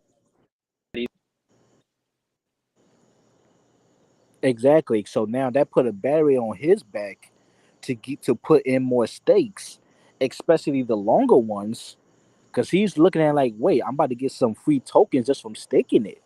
So why don't I keep going my staking ladder, and maybe one out of every 3 stake I make, I take out some HEDRON and then play around with it on our ICOSA app. And we sat down, pen and paper. We came up with like 3 or 4 different strategies. And this dude's like 22.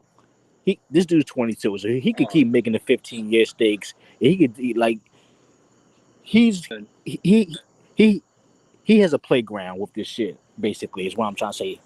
He's out here living on the playground, figuring out this stuff. So that's something I would like to not indulge, but like put into your mind.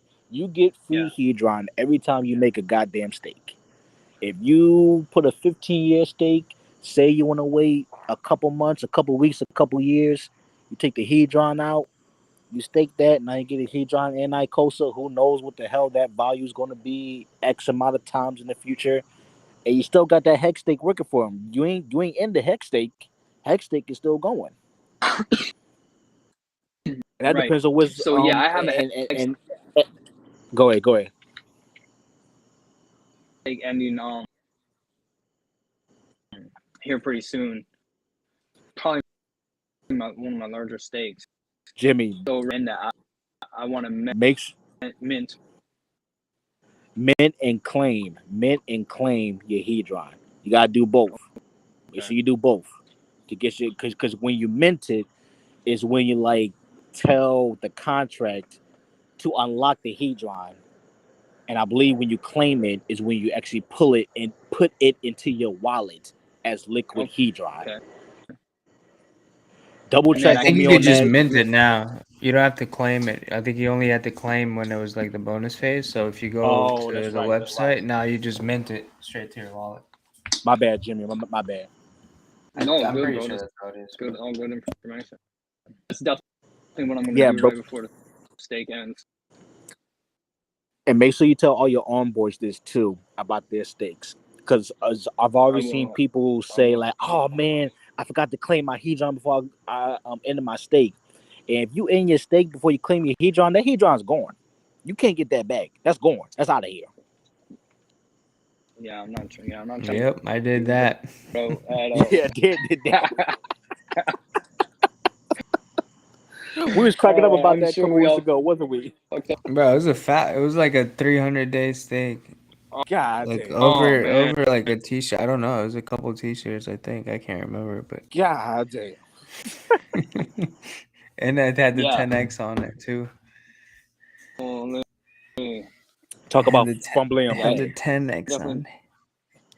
Isn't that the beauty though? Then like you say it's a free education, but I'll tell you what, man. A lot, not a lot, but I lost a few $1,000 shit like that, not understanding it. I'm so blessed, man. I'm so blessed we're in this one here, like you guys with all this knowledge, man. We can just like we're not missing, because you know what's funny. You know, say you said like the best thing that teaches you, and they say life is the best teacher. I got something better than that. Losing your goddamn money is the best teacher. When you make some moves and you realize you lost out on X amount of dollars, that's the best goddamn teacher. Fuck life. When you lose money, that's when you learn shit. Crypto, life, 9 to 5, girlfriend, I don't care what it is. You lose money, you're going to learn a lesson. When you fumble that HEDRON mag. I felt so sorry for Dan when he did that. I was like, damn, bro. But now I'm back better than ever. Back. There you go. There you go. That's the beauty about crypto, man. You can bounce back, get smart about it real quick. Just don't push a house for leverage on a freaking leverage trade or no shit like that. No trading, no leverage trading. Okay, people, anyone watching the show, do not trade Do not leverage trade. Don't take out a loan you cannot pay back in your regular fiat 9 to 5 checks. If you can't pay it back with your 9 to 5 check, don't take out no damn loan. Don't take a mortgage out your house. Don't take money out your kid's savings account for your college fund. I know this may be common sense, but I'm seeing this way too much on the internet. So I'm just gonna keep saying it till I stop seeing it. Put in the crypto what you are okay with it dropping to 98% the very next day. If you're not okay seeing your money drop to 98% the very next day, do not get into this. Do not buy this. Do not look at us. Do not like or retweet us. Forget about us, because this ain't you. Because I'm tired of hearing about y'all.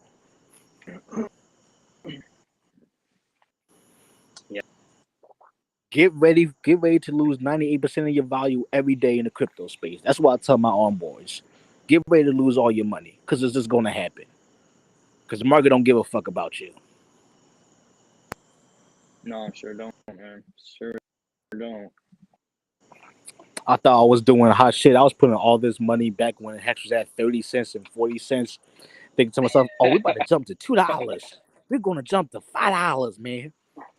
We have 4 cents today. I got bags. Well, they're not down 90 or 95% because of the yield, because I've been staking it. I actually kind of got a little bit, not too much of a bad loss. So that's why y'all need to stake. So when the price does drop, you got more tokens to help you out with the price. But yeah, you don't know what the fuck you're doing, especially if you're less than a year or 2 years or 3 years in the crypto. You don't know what you're doing. I don't care what you do. I don't care how much money you made. If you're less than 3 or 2 years, you don't know what you're doing.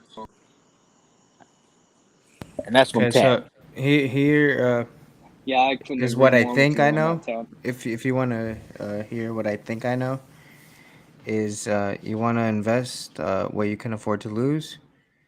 You want to accumulate as many coins as you can, the ones that you like.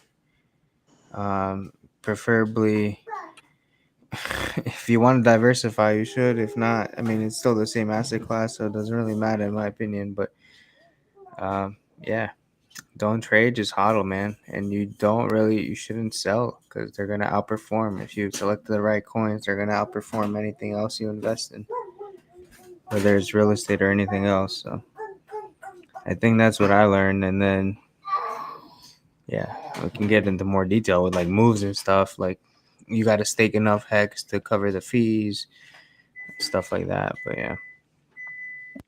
Right. Yeah, that was something that I remember my first 5, and I was like 3 months, 3 or 4 months ago. I didn't know that was. I don't even think it was one full t-shirt. And I was like, oh, it's still. I mean, it's gonna. You understand how like the market ran with. There's a lot I didn't understand. And you don't know what you don't know until you realize you didn't know what you didn't know. And that's fine. That's how we learn. Jimmy Yankee, you got any random deep hex questions for me and Dan real quick? Bro, out my head. I wasn't able to sacrifice, so For Pulse and PulseX? Yeah, either one of them. Okay, so you're looking for like. All right. The airdrop. That's why my goal stack as much as possible, and then when I take the P hex and put that into Pulsify to keep it liquid. All the copies double on PulseX anyway, so. Okay, that's not a. If that's what you want to go, that's where you want to go. If you're cool with that, you're cool with that. My little 2 cents. Okay, if you look at the OA address, well, not the OA address, the address that everybody sacrificed their coins and tokens to. Okay, they put a decent amount of those coins to DAI. It's a stable coin. I don't know if you heard about it. DAI, die. Yeah, You yeah. put a crap. Okay, also, what I've been telling my onboards: get your hex, get your stakes, get your copy, because the snapshot has not happened yet. Whatever we still do right now will get copied on the post chain. Even though testnet snapshot was 6 months ago, that's not mainnet. All right. Right. What I've been telling my onboards is that you should take a percentage of whatever fiat you're gonna put in the crypto and get yourself some DAI. Okay. So when that get copies on the post chain, now you got that to work with. Now I can't say that DAI is gonna be a stable coin over on post chain. That's a whole different beast. It's a whole different animal. But the address that everybody sacrificed to, the OA address, I think is what it's called. Please correct me if I'm wrong somewhere in the chat. But the OA address put a lot of that money into DAI. So a motherfucking account that got hundreds of millions to about billions dollar, if I see them making a certain move, I'm gonna look at it. That's my 2 cents. Right. No, I like A that. percentage into DAI. That's all. And if that's like for every $50 transaction you do, you put $2.50 into DAI, that's fine. Didn't even think about that. Well, I just learned and like strategy put some money into ETH. And I was waiting for it to go back up again, stable coins. That if I just put my money in a stable coin, buy Hex or however I was gonna do it. Yeah, so that's great advice. And USD. Because another thing, real quick, Jimmy. The other stable coins, UST, as in Tom, we already know that got fucked. Like it lost its paid. So I don't think it's going to go so well on the post chain network. Okay, so in my head, I'm counting that one out. No, I already been count that one out. Now we got USDC. Terra Luna. Yeah, all that Terra Luna bullshit.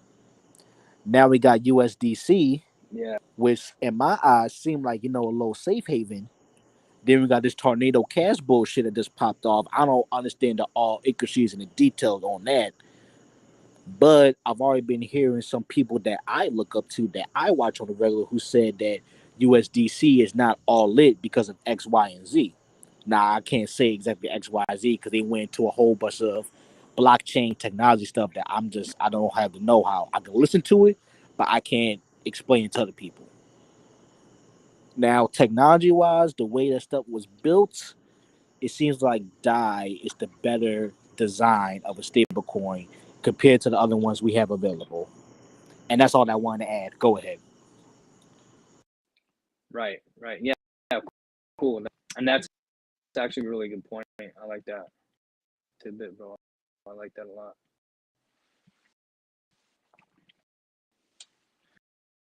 But yeah, I think I'm set up, ready to go. Yeah, go ahead, man. No, I was gonna say you got your strategy to get Hex, and then swap for whatever you want to swap for. That's great and whatever. But to me, Hex is too goddamn viable of an asset to ever swap or sell shit for. And in my eyes, like even if it's on post chain, I get a free copy and it's worth fractions on fractions of a penny.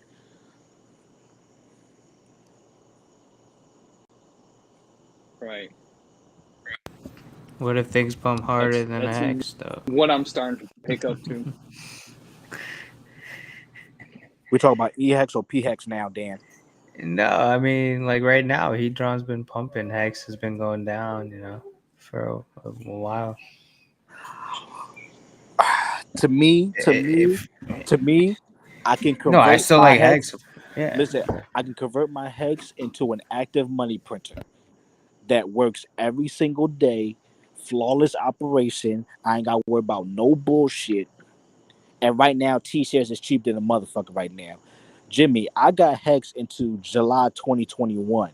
when we was at 7 cents. Also, I saw Hex go from 7 cents all the way to 50 cents. A T-share was goddamn $9,500, almost $10,000. We're at $943 per Hex per T-share right now. Allen dropped somewhere. If you put $343 into a stake for 5,555 days, you get a full T-share. I couldn't imagine these prices a year ago, and I saw the whole rise up. This whole price point to me is a blessing. Now, yes, the price is down. I get it is, and HEDRON is up. But I say, hey, if we got price down and T-share down, and I can get a cheap money printer, shit. But that's me. Right. That's my strategy. That's how I am. Yeah.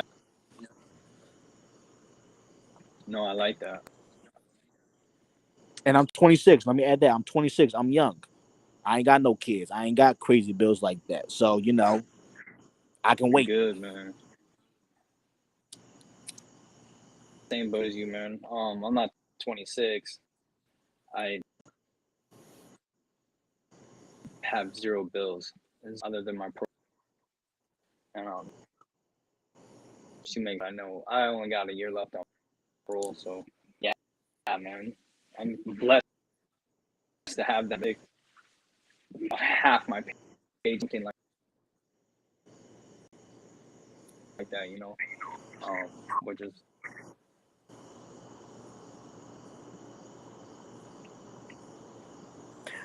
Jimmy, you're cutting off a lot. Is there a way you could take yourself off the Wi-Fi? Because I took myself off my Wi-Fi, and for some reason my connection got better. Yeah, let me try it out. Almost 8 o'clock my time, man. I gotta that for tomorrow. Freaking back on the iron. I'm gonna jump off here, man. I want to thank you guys for having me. Appreciate it from me, Dan, sending me that tweet today. Man, I always love this interaction with you guys. Just help and stuff like that. I really appreciate you guys. No problem, Dan. When you can, make sure you send Jimmy my Twitter ad. I mean, I'm in Twitter jail right now, but hopefully you can still hit me up on a DM. We could talk more shop. Yeah, of course. I'll relay the message. Thank you. Thanks for coming on, Jimmy, man. I appreciate you. Have a good night, Jimmy. Great. Hopefully we were able to teach you something. I don't know. Or Tap was. I just talked some bullshit. Yeah. No, you I'm done. Yeah, and it's time to spend my extra back off social media location again, because I know I definitely need to be checking in the heat more and more education behind man. So yeah, not a bit actually tonight. Appreciate you guys. No problem, man. Have a good night, Chief.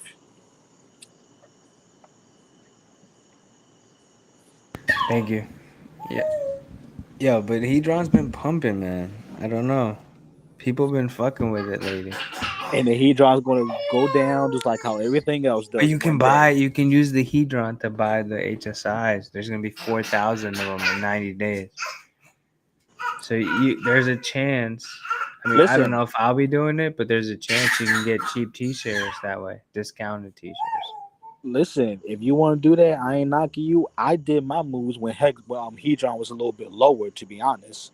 So Hex pumping is a plus for me, but I'm still looking at it like, all right, I'm just waiting for this shit to dump. Like every time I see something pump at this point, I'm just waiting for it to dump.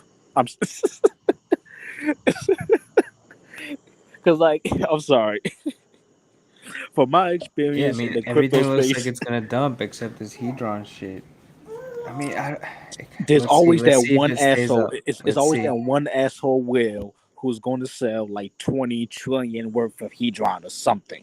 It's always that one asshole.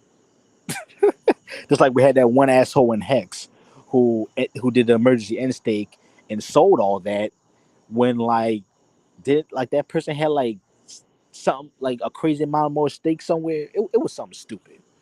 But it's always that one stupid whale who put in a little bit of money 2-3 years ago.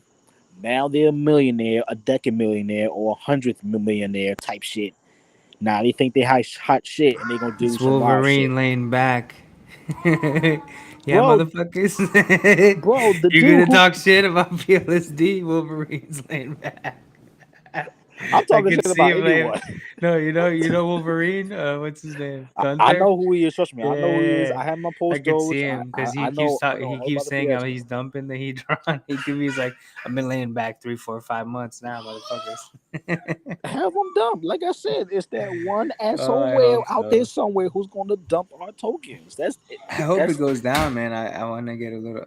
I hope so I got too. a hex stick that's expiring. I'm gonna swap for it. Fuck it. Shit.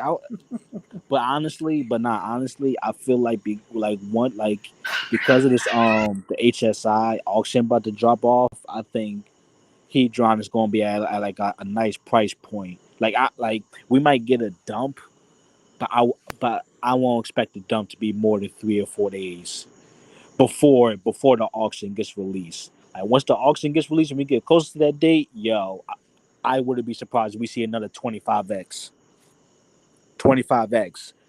by the time the launch starts to happen.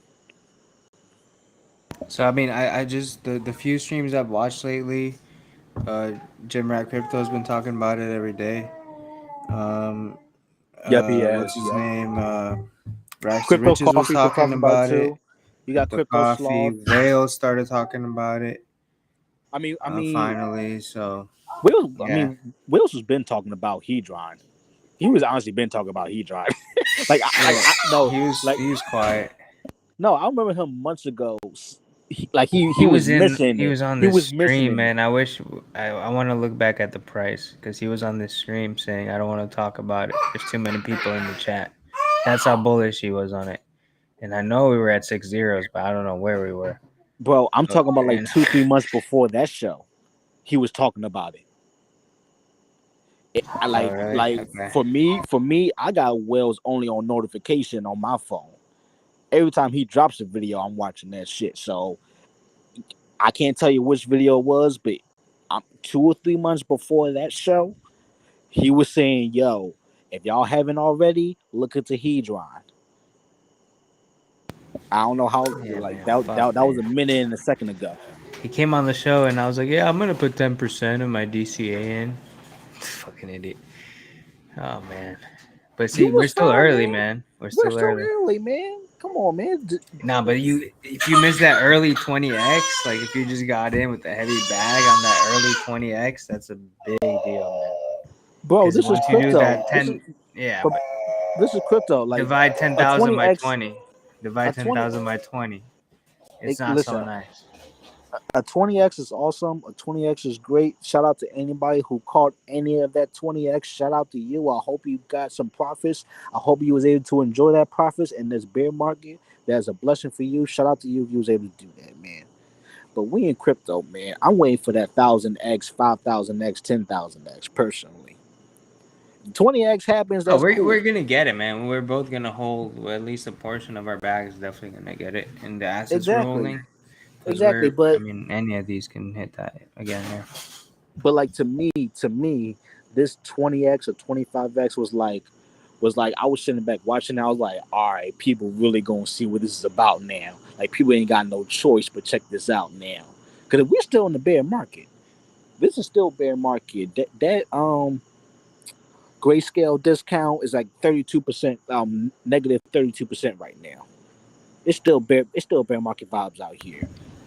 Yeah, people see it's wild. Yeah, exactly. And now people got eyeballs on it. Now I don't know if you've been checking, but I check the EtherScan website every couple days, and I look at how many holders be into the freaking token. And compared to last month, a couple weeks, that number's been going up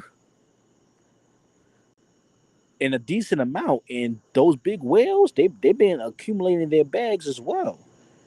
Now that's the type of stuff I look at.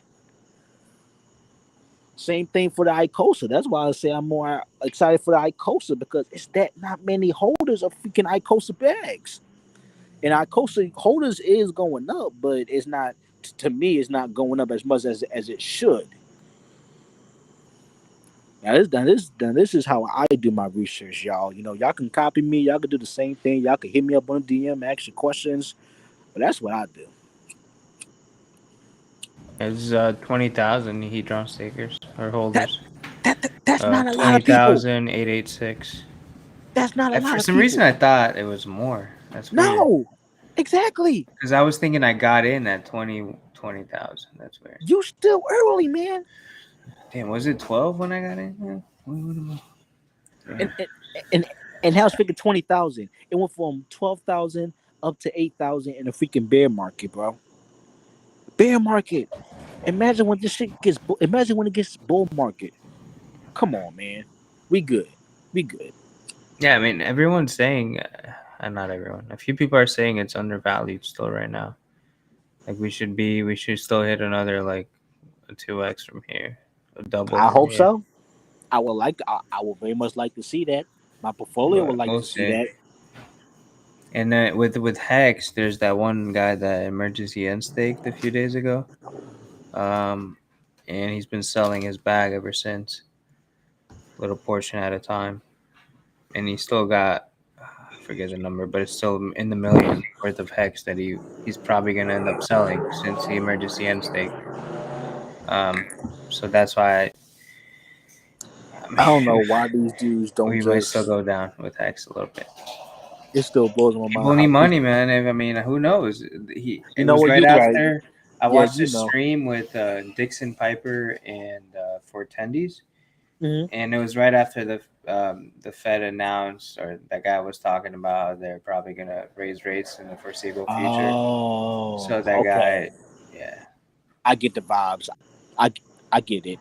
I get the vibes. I get it. So Yeah, like we gotta remind ourselves, he might, we gotta remind ourselves, like it's still real life shit happening out here for folks. We in our Twitter space. We in the Twitter world, the crypto world, whatever. People living out there in the real space. You know, like it's people need like money, man, and they don't want to go back to work. You know what I shit. mean? And He's how much like, let money me take out did these he sell 2 the hex million. I for? put in what? I think his stake was like over 900 days or some shit like that. If I'm not So he mistaken, got it. Yeah. didn't the dude put in like $400 at the beginning? Was it like $400 at the beginning, I don't know or was about that way that, too but low? I don't know. But it was, yeah. The What day did gains he were do the end stake? Do you know? no.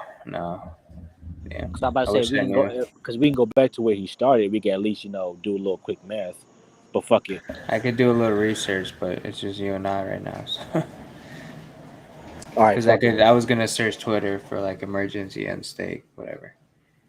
All right, whatever. It's all good. But Anyway, it's all good. Yeah. Either way, that dude is selling all this free hex he got. Well, it's not even free hex because he emerged end stake. All this price appreciation. That's what he's selling is the price appreciation, which is the main thing that makes hex so great. It's price appreciation. The yield is just a bonus, in all honesty. So he saw that price appreciation. And if I'm not mistaken, the emergency end state cost him like $4 million in fees. I heard it was like $6 million. All He right, I was lost trying to be in conservative. in I had hex, six yeah, in my head, but I worth wasn't of 100%. hex. God damn, yeah. So you sell $4 or $6 million worth of an asset, and you're still okay with that. Then shit, I guess. I guess you gotta Yeah, I do mean what you that's how gotta you know he's do. gonna sell. If he Yeah, took that, he's gonna sell. He needs the money, whatever. I mean, he could need it for the next 2 years to live. We might facts, be man. down for a couple years. Psych. I hope that Wilder still got some more stakes for their sake. But He's got an. I think from what I saw, there's another one ending. Damn, this I think early December. December. Yeah, from that same wallet. All right, fuck it. I It hope is I'm what it not is. mistaken, but that's what I saw on Twitter. My next stake don't end for the next 2 years, so anything could happen at this Man, I market got at all this these point. dumbass little stakes, man. Fuck, I'm glad I I'm fixed mine when tired I of this fixed shit. mine, man. God damn. I was in the same boat, Dan. I had like stakes coming out like every 30 days on some nut shit. Not 30 days, but it's still like I like every like 3 months some dumbass like every 1,000 2 hex. months, 3 months, 4 Some months. dumbass like 1,000 hex. You know, at the time I'm like, oh, it's $400. I mean, stake it for 300 days. That sounds amazing. That shit worth like $90. Yeah, it's just now I'm just Yeah, you like, gotta say what okay. it worth. You gotta say what it worth. I'm just making jokes. Yeah, no worry. I mean, it's just a hassle at this point, you know. And the fucking gas But fees don't that's help, like huh? that's why. Yeah, it's not. No, the gas fees aren't bad because it's only like some of them are like 200 days, 300 days. So the gas fees were like $10 when they're low, you know, $5, whatever. It's not bad. Man, I was into some stakes when Ethereum was at like 2,500, 2,200. Man, Yeah, and like the I Gwei was at paid like over 20 Gwei, $100. 25 Gwei, 30 Gwei. Man, I used to have to wait for a check just to end the fucking stake. God damn. I do not miss those days. Go ahead, Dan, my bad. No worries. It was the timer that went off. But I was gonna say, I mean, that's why MAXI is a little valuable because there's no end stake shit. All these little tokens, DECI, Trio, Lucky, all those, and then yeah, So you Dan, guys were talking about doing like $50, $100 for 5555. I wouldn't even do that. I would just wait till I get like at least a T-shirt, and then I stake that bitch out. I mean, You know, but I'm talking to at people, least at this point. I know, but for that, we talking to people, who can barely meet their bills. You feel me? Like, trust me, I get what you're saying. Yeah, like Like, tell them like, all right, you got to buy like 4 or 5 times. I mean, that's the strategy I would give, but I don't know. to I don't know me, what's best. You know, who's that? like, okay, I do tell them your way too. Like, I tell them like, yo, you can wait till you buy like 4 or 5 different times, and then make a big ass stake. But like, unfortunately, we don't know what happens in life. Like, I got folks just passed away in the past 2-3 months. I got someone who just lost their job, and they just got a new job 2-3 weeks ago, and they just getting the full paycheck from that. So it's like, unfortunately for me and my folks, tomorrow's not promised. Yes, statistically, strategy wise, money wise, you should save up 4 or 5 chunks of purchase hex to make your T share, get the most amount of shares, stake that out for however long you want to stake it. That makes sense, of course. But unfortunately, life fucks with us. And it really fucks with us sometimes. Like, I legit had people who lost like 2, 3 family members in the past 2 months. Like 2, 3 people I know have lost 2 or 3 other family members. I don't know what's up with people passing away lately. It's a lot of people passing away in the past half year. It's wild. But that's why I tell people to stake what you can whenever you can get it. More so, I lean towards that way.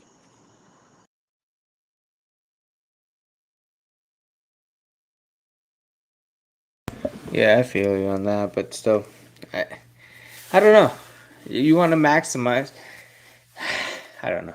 You gotta tell people like you gotta play the game the right way, and I People feel don't like even know it's how to better invest. to play that way to at least have enough capital behind it just to save yourself in case the fees are crazy. But like you said, you can buy ETH now. You can another option when you were saying that you can do if you want to do HSIs, you could do that. You know, just stake everything 555 and then just be like, all right, I'm taking this one out 5 years, I'm taking this one out 10 years, you know. Yep. And then you could sell it for ICOSA or sell it as a HSI on the market. You could borrow against it. Yeah, but yeah, there's a lot of options. That way you can avoid the gas fees. So real quick, I have a quick question for the HSI. This is a bit of a pleb question. I'm sorry if this is a pleb question. When the auction goes live, is my stake automatically put on the auction, or do I have to put it on auction? Does that make sense? So the auction is if you sold your stake to the ICOSA contract. Oh, So if I just made my HSI stake and I just leave it the fuck alone, it's still Yeah. mine. Yeah. So you can make an HSI stake and just keep it in your wallet, and it's just like a normal stake. If you Hold up, tokenize it, you Alan could. just says it goes on auction. Is there a way we could verify this somewhere? Because now we're getting two different answers. I just want to make. I'm not saying you're wrong, Dan. I just want to. If you want to take some time to do some quick research to verify it, I think that would be best for the show. Oh yeah, I'm not 100, but yeah, if you just create an HSI, nothing's going on auction, right? Unless if you That was buy it my back, it understanding goes on too. auction after 90 days. If you That was sell it to the ICOSA contract. that was kind of my understanding too. I just wasn't 100% sure. Only if you borrow against it and you don't pay back the loan, it goes on. Hold on, let me read that again. I just started smoking. Sorry. So Only if you borrow against it and you don't pay back the loan. Oh, only if you borrow against it. so Okay. you create an HSI and you can borrow HEDRON against it. Okay. And then you Okay. have to pay I a got certain it. amount, whatever the terms are. But also you can create an HSI and sell it to sell it to the ICOSA contract. All It's an right. HSI So buyback. So the ICOSA contract is going to give you ICOSA. So let's say, for example, you create and you want to do like a 5-year stake. Dan, real You quick, create a Dan, 555 HSI. Go ahead. just to probably dummy it down because I think I got it at this point. You create an HSI stake, you leave it the fuck alone. It's yours. Yeah. Got it. Thank you. Sorry. Yeah. That was like probably the You could last do thing that whatever. was like juggling my head. You could just like redeem your hex at the end of it, like you normally would. But if you don't want to do that, you have the option to tokenize it. And All then right. when you All do right. that, you can sell it on an open market, like an exchange like OpenSea So or it's Mintra. basically a hex stake that can make some moves if you wanted to Yeah. make some moves. Got Yep. it. All right. All right. Sorry. And then once you sell it, do an HSI buyback to ICOSA, that's when it goes to the open market after 90 days to the auction market, as All well right. as if you don't pay back on the loan. I get it now. I get it. Thank you to everybody who helped me to understand that. I appreciate everybody. Dan, Alan, of course we got in there Gina, and yeah. Thank y'all. Yeah, Appreciate so it. in 90 days, there's going to be like around 4,000 fucking HSI stakes that you can buy with HEDRON. I ain't gonna lie. I'm low key sending away a little fiat so I can see if I can So, pick up a little steak for a little cheap price. yeah, you could. Cause that shit gonna be There's crazy. a Cause it's chance, a yeah. lot of it's gonna be a lot of. I And can then only imagine. if you have staked ICOSA and you have staked HEDRON, all that whenever people buy back those HSIs, that HEDRON that they paid with will get burnt, and that's gonna yield a lot of fucking payout those days.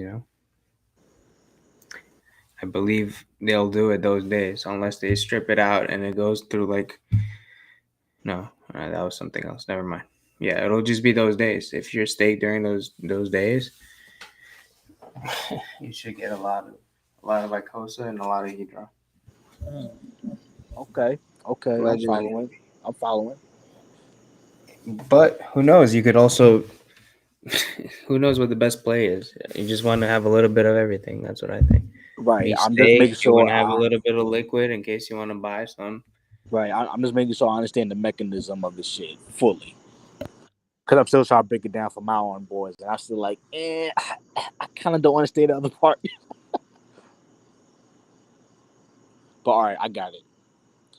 God Yeah, damn, that's to be a motherfucking Hexagon. God damn. and as long as everything stays pegged to each other, we should be good. As long as ICOSA kind of stays pegged to the hex price, everything should work beautifully. And as long as people use the system. But as 2, 3 years, 5 years down the road, as people might not do regular hex stakes, they might do HSIs, or it might be 50-50, or So there needs time for the contract to gain Oh, damn, people's that's right. trust. It's been Damn. around 3 years. Dan, I don't know if you can see, but Alan just dropped in the chat. 40,000 T-shares were burnt for ICOSA. That's $12 million. That's 40,000 T-shares forever locked. That's a lot of goddamn money. It's a lot of goddamn T-shares in a bear market. Imagine when we get back to half the price of Hex. I mean, half the price of all-time high. Ooh. Sorry, I was stretching. Goddamn. Damn, that is a lot of goddamn T-shirts. Yeah. And that's today's price, $12 million today's price. Well, we actually went lower, so it's probably a little bit less. So what, maybe 11 cents, maybe? Maybe, I don't know. Did you get in this NFT? Yeah, I got a couple. I was able to get a couple. I didn't get as many as I wanted to get because, I still got responsibilities out here, but I'm happy I got a couple, and I'm I honestly just haven't going to looked chill. at it. I think the joint is I over. got in it. I got in it, but I Oh, was I was about gonna to say say. I haven't looked at it. I'm glad you got in it because we can all huddle together. Oh, yeah, that's how you got to do it, is hold that shit. I looked at it yesterday. Some Tin Top was asking if we can figure out how long it takes to break even or something like that. Man, you know what? If I could I just was throw a looking number at out it. there. I did some math yesterday. I don't know if it's right or not, but yesterday, based on the numbers, I got 0.07% as yield, so a little less than 1%, right? So it would take over 200. I think it was like 265 days to break even. Hey, Dan, real quick. Sorry, I don't want If to. I did was $1. Dan, real quick. I ain't want to fuck with your math too much, but Gina just dropped in the chat. When Hex goes back to 100x from here, those T-shares that was locked up, that's going to be worth $1.2 billion. B as in boy. Damn. Sorry. Okay, go ahead. Go back to your math. Sorry. I really want to drop that in there. I created the spreadsheet. I'm not sure if the math's right, but yeah, I mean it's like a little less than 0.07%. So a little less than 1% yield that I got yesterday. So if ICOSA was $1, it would take me I think it was like 263 days if the yield was the same every day for the next 263 days to break even. If ICOSA was like $2, it was like 130 or some shit. But that's just like 1 day yield. Like who knows what happens today, tomorrow. I was gonna keep track every day to see what I got, and then keep track of that and see how long it will take. But then like day 90, we might get a lot. So True. And like, but once you reach that point where you're like, obviously you can always go down, but like there's gonna be a point where your NFT you're just winning forever. forever. If X is gonna go where it's gonna go, and ICOSA is gonna be pegged to it, it's gonna be nice. And So 20,000 of them though, that's a lot. And who's to say that somehow, the NFT ain't going to be, sold on some type of marketplace or some type in the future? You get what I'm saying? So you might not even have to sell your yield. You get what I'm saying? In order to get the yield, you got to burn it. So you can, in like 2 months, I could probably sell it. I could sell it tomorrow probably and get some people are going to buy it. Whenever there's a demand for it, when people feel like they missed out on it and you can't get it again. And as it gains more yield over time, it's definitely going to be more beneficial for you to sell it than to freaking burn it, obviously, right? Because someone's going to want to buy it and keep earning that yield. Someone's going to want that yield, man. That's guaranteed yield. And another thing, What other NFT does that shit, man? You just get guaranteed yield. Imagine if ICOSA's pegged to Hex like that, you're pretty much getting Hex over time, at least the appreciation value of it. Shit, think about it like this. You get an ICOSA, you take out. Wait, okay, question. So if you burn your ICOSA, you burn the entire thing and that's it? It doesn't keep continuing earning ICOSA? Like, say if I just take out just my yield, am I able to do that? or that's going in the whole thing? If you on the NFT, once you burn Yeah. the NFT, that's it. You get back what you earn in the yield. Oh shit. Okay. So you guys like, if I burned all my shit today, I only got back like, I don't know, 5% of what I put in. All You right. know what I mean? So All right. or Because 10%, whatever the number is. all right. So Because there's no way I would burn them today. I could sell them on the market, but maybe in like 200 days, I'm already in profit. And then maybe in 500 days, I'm in a lot of profit. Plus, with the price appreciation, I'm in a whole lot of profit. But hold on, give me a few minutes. no problem. I was just saying what I was saying earlier because I was thinking to myself, damn, I know some of y'all out there got like 10, 20 of them goddamn NFTs because I got so much damn money. I was imagining like, all right, what if you chose one or two of them? Once it gets to a certain amount of yield, you burn that NFT, you burn the NFT, you get the yield, and then you liquid provide ULP for the Hex and ICOSA liquidity drawn. Now you're getting ICOSA and Hex. You know, like every time someone, trades that shit or someone buys and sell that shit. Y'all know what I'm talking about. I be jealous of y'all who could do that shit. I ain't got the money for that shit. I be so mad, man, because I understand the shit, but I'm like, I ain't got the money to do this shit. Fuck. It is what it is, man. All y'all get y'all money the way y'all can. But yeah, that's a little thought I had. And I was able to get a couple, so I'm like, damn, okay.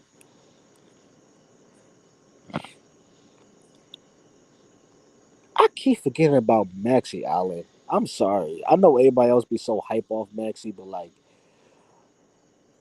I guess it hasn't clicked in my head like what Maxi can do, you know. And I got my Maxi bad, like I get it. I guess like I get the mechanism of it, but like I don't know. I feel like it's just something doesn't click off like how everything else does. But you know what? That actually makes sense. Maxi and Hex liquid providing. You know what? Damn, that actually does make a lot of sense. Because people, yeah, the way people are, damn, yeah, that would have been a bad move. And All right, I'm back. Sorry what to up? interrupt. I was Go ahead, talking go to ahead. Alan. Bro, think about it. LP, you get stuck with Hex, dope. Get Maxi, dope, because it's Hex with a premium. Damn. Oh shit, that's actually a damn. I need more money. OnlyFans coming soon, y'all. Fuck this shit.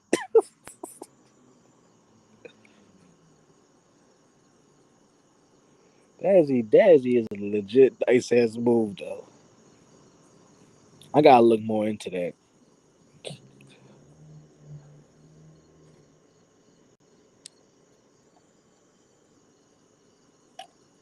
But Then yeah, let me think what were about you that. saying before about what? Um, well, oh, I was saying about the NFT. A load of strategy.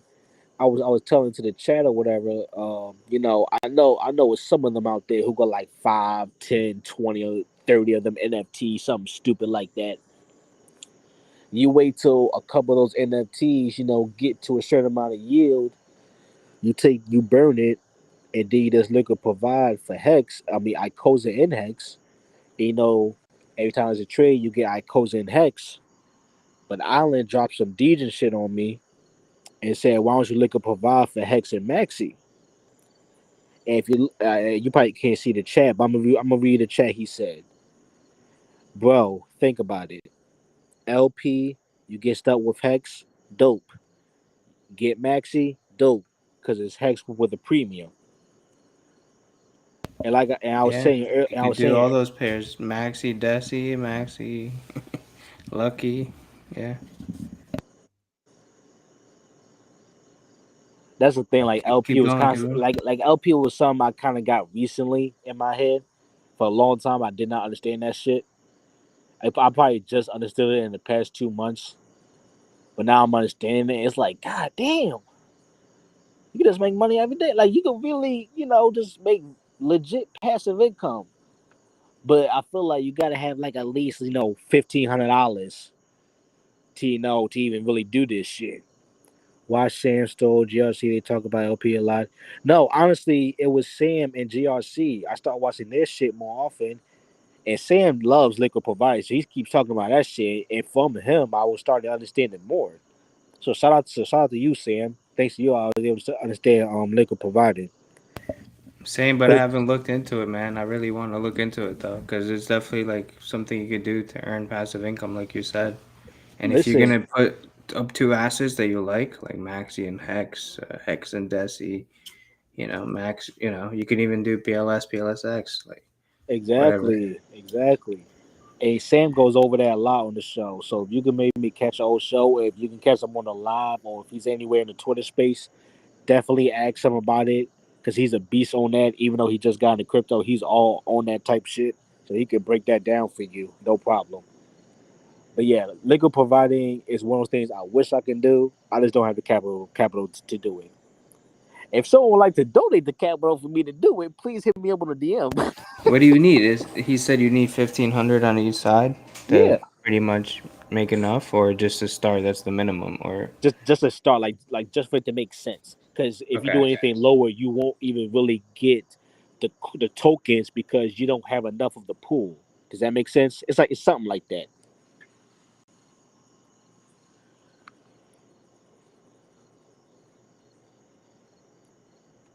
So yeah, Okay, understood. I was handing the baby off. all right. But yeah, I'm definitely, bro. I would love to learn about this. I just literally haven't had the time, and I don't have the money. But Oh yeah, and um, Alan just said you want to start 1,500 to make it worth your while, especially with the ETH fees. Always the ETH fees. So yeah, that's something you got to put in account too. The fees. So you probably want to put a little bit more, to be honest. so when Pulse Chain drops, you could start with a lot less there, Honest, yeah, you could. theoretically. Yep. Theoretically, you I'm definitely could. asking Alan, do you know? Because yeah, I would love to put 500, or just to learn. I would love to put like 300. Something, anything, something small. I'm waiting to see what he says next. Yeah, he said to make it worth your while, especially with the ETH fees, always the ETH fees. Then he said, make money, kids. All right. He asked, what's the question? All right, So Alan. the fees Go ahead. matter, right? The fees matter a lot when you're liquidity providing. So on, for example, on Pulse Chain, you could provide liquidity with a lot less than 1,500 on each side, just because the fees are going to be a lot less.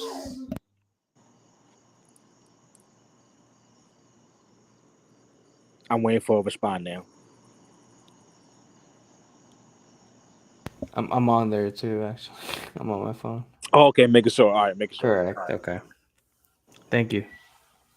All right, awesome. So I need to get on testnet more and do that shit. Okay. I keep telling y'all to get on the testnet.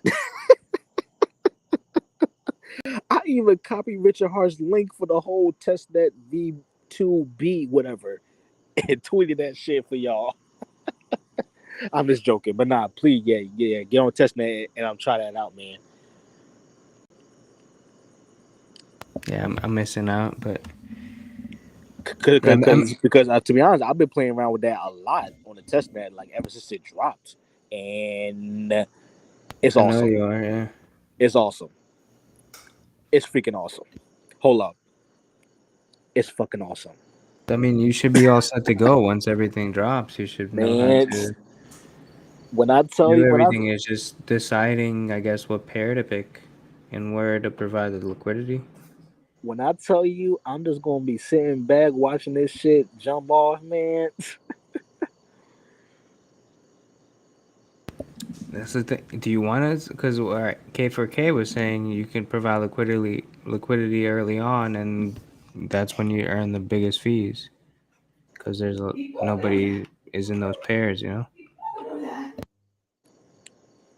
Hold on, he just said, but if you bring your e-hex to post via bridge, you can pair your post hex with the bridge version of hex and pair them basically for free. Just don't do it launch. The swings will be wild AF. So he's saying I take my regular Ethereum hex right now, I bridge it over to post. Once the bridge is live, I pair my hex P, whatever it's going to be called, with regular pulse on the bridge version. And now I'm getting hex, Ethereum hex, and regular pulse. But he's saying wait a while after launch because it's going to be a stupid amount of trades happening during launch. He's pairing EHEX, the bridged-in version to PX, not All right. Pulse. Yeah. Sorry, the bridge things be throwing me for a loop sometimes. Yeah, I mean we could do that with every coin. We can do that with HEDRON and whatever else we have. Shiba, whatever ERC20 we have, we can bridge it over and then provide liquidity. Okay. From what I'm hearing, I guess there's a high fee on the bridges. I don't know. That's what Famous told me, but yeah, for what it's worth. So Alan, is there?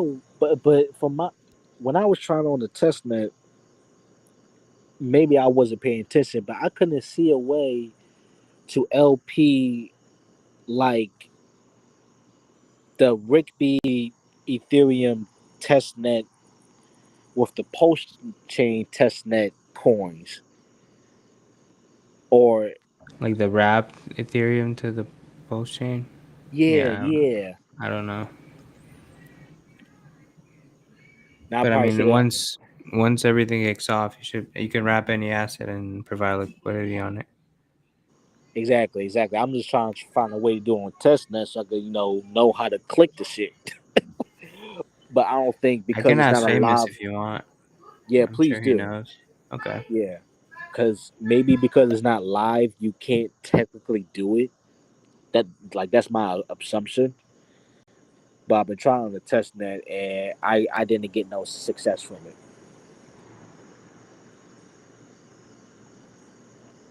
You gotta use the faucet to get rich B. ETH, use the test net bridge. You know what? I'm gonna try again this week and see if I can get to some. K4K has a dope video on it. All right, I'm gonna keep a lookout for it. Perfect. All right. I'm gonna watch that video and I'm gonna see if I can do it. All right. Thank you. It's a lot of dope information being dropped this show, Dan. Bro, Alan's like on every fucking stream. I Why know doesn't he have his own channel? he too busy dropping $50 super chats. Is he? I don't know. He kind of looks like my boy Nino. It's weird. The whole time I was like, he looks like him. It's creeping me out. My boy Nino has a half brother. Listen. My boy Nino has a half brother that he doesn't fuck with, and I've never met his half brother. What if Alan is his half brother? I'm crying. Alan, do you have a half brother? That'd be crazy. He's like, I Don't, hate fuck that don't answer motherfucker. that. Don't answer that, Alan. Obviously, it's not. Yo, I'm too lit for this. No, only kid. God damn, that was funny. Trying to see his picture, I can't block, but from the small view. All right, he said that he's the only kid. I'm dead. Yeah, Okay. yeah, I saw.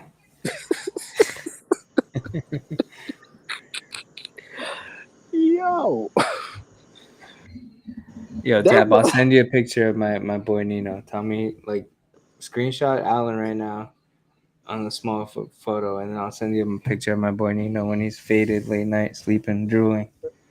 all It right. looks like him. I'm not playing around, but yeah. Anyways, we digress. I'm gonna look at it the next day sober. He better look like Alan's freaking profile picture. He does. He does. Yo, I hope y'all watch this on the playback. Yo, this is a good ass episode, y'all. Dude, bro, nobody's like, I don't even know. No, Fuck Nino.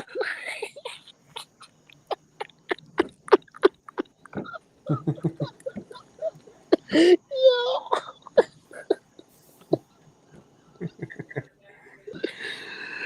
Yo. Oh All right, go ahead, Dan. I'm putting myself on mute. No worries. I was gonna say, I haven't looked at our channel, how it's doing. We've been around for a while, but we haven't done much. We Since haven't like February. pumped it or anything. Since Really, you know. February, we been here because I remember we started a couple weeks after my birthday. What's your goal for the channel? What do you wanna 10,000 subscribers, man.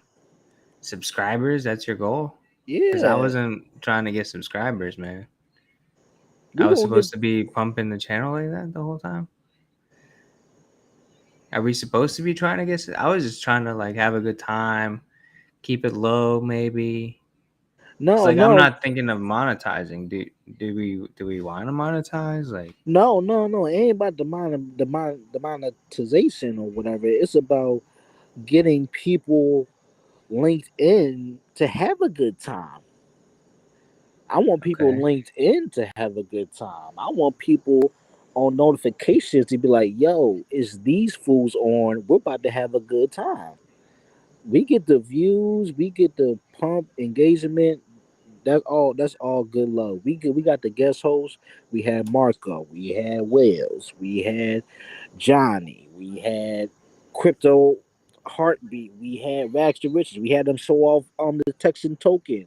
We had fucking KG show off internet money. God damn it.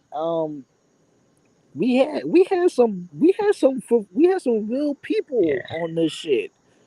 So if anything, we good on that, but I would love to have people linked in to chill with us. That's the thing. That's why I would like the 10,000 subscribers to know we got official forever people linked in to have a good time. Fuck the monetization or whatever. yeah. But then, you ever seen the Dan Lebatard show? It's like a sports show. No, I don't watch Okay, sports. I don't do anything sports. Just all let you know. right. It's kind of like this. The show needs to be. You want to provide value to people, and what value you're gonna bring, right? So we're not gonna be the tech show or anything like that, but the value we can provide, in my opinion. Hold on, sorry about that. No, you good. It's good. All right. I don't know. She's talking to the baby. Um, No, you fine. Go ahead. Ain't too loud. Go we ahead. could do like right comedy, but also provide value by bringing in guests. Like we whenever we do bring in guests, Exactly. um, to provide that value. But we need more structure. We need more shit. Like we need a soundboard with things while people laughing. We need people with ideas. We need topics to talk about, that are funny. We need whoever is coming on every week to maybe come up with funny stuff, or I don't know. You know what I mean? Like it's got to be more prepared if you want to like push it to like, all right, let's try to ask people, hit the like, hit the follow. I'll be tweeting it all the time, pushing it on in the spaces, like I'm in the spaces. I'm never like, oh, follow my show, hit the like. I'm never like posting it in the fucking nest. Like I'm not doing that shit, you know. Okay. Okay. Yeah, that could be So something we I do a would little bit like more. We could definitely like to share the show a lot more. We could like but bring the like word out. before I share, what I'm trying to say, like before I share, I would want to have all the other shit and have a sit down with you, Morgan, famous, whoever else, like bullish. He actually DM'd me. I didn't tell you this. I don't know when, but maybe a week ago, a few days ago, a couple of weeks ago, whenever. Saying he has some ideas for the show, like what we could do. So yeah, because like I would love to have a soundboard, man.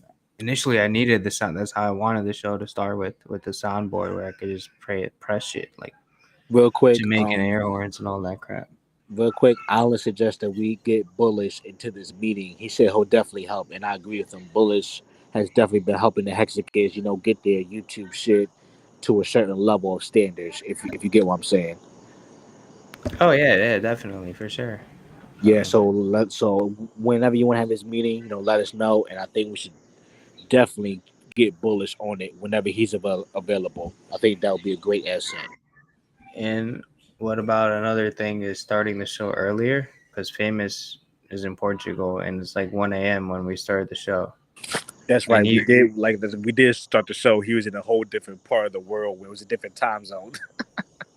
So what he mentioned today in the spaces was he could start the show because there's two people. I gave him the login credentials, so he could actually log in and just start everything like I do, because I could send it to two people. So he said he would start the show early, if anything, and then we would just jump in whenever, right? So like if he Okay, I starts like at that. 5 p.m., 6 p.m., I jump in at 7, 7:38, whatever, and then we just jump in and run it from there, and then he jumps off and we just run it like that. And I heard that. I like that idea as well. That's not a bad idea at all. I'm That's cool not. with that, you know. And he could do whatever if he's, you know, if he wants to start early at 3 p.m., 4 p.m., whatever, and he's creative, he wants to do like there's a lot of people in spaces that are serious that I would love to have on the show, but like we're just bullshitting around that like they're not gonna come and bullshit on a random show, you know what I mean? Even if they were gonna come on, you know. So it could have different aspects of the show where his part's more serious or whatever. He could be, you know, whatever it is. It just be Nah, more diverse. I get what you're saying. Like have that certain time frame or day set aside. It's like, yo, we're gonna have a serious talk or whatever, and we can still do our bullshit stuff. But dedicate, allocate certain time frames to certain things.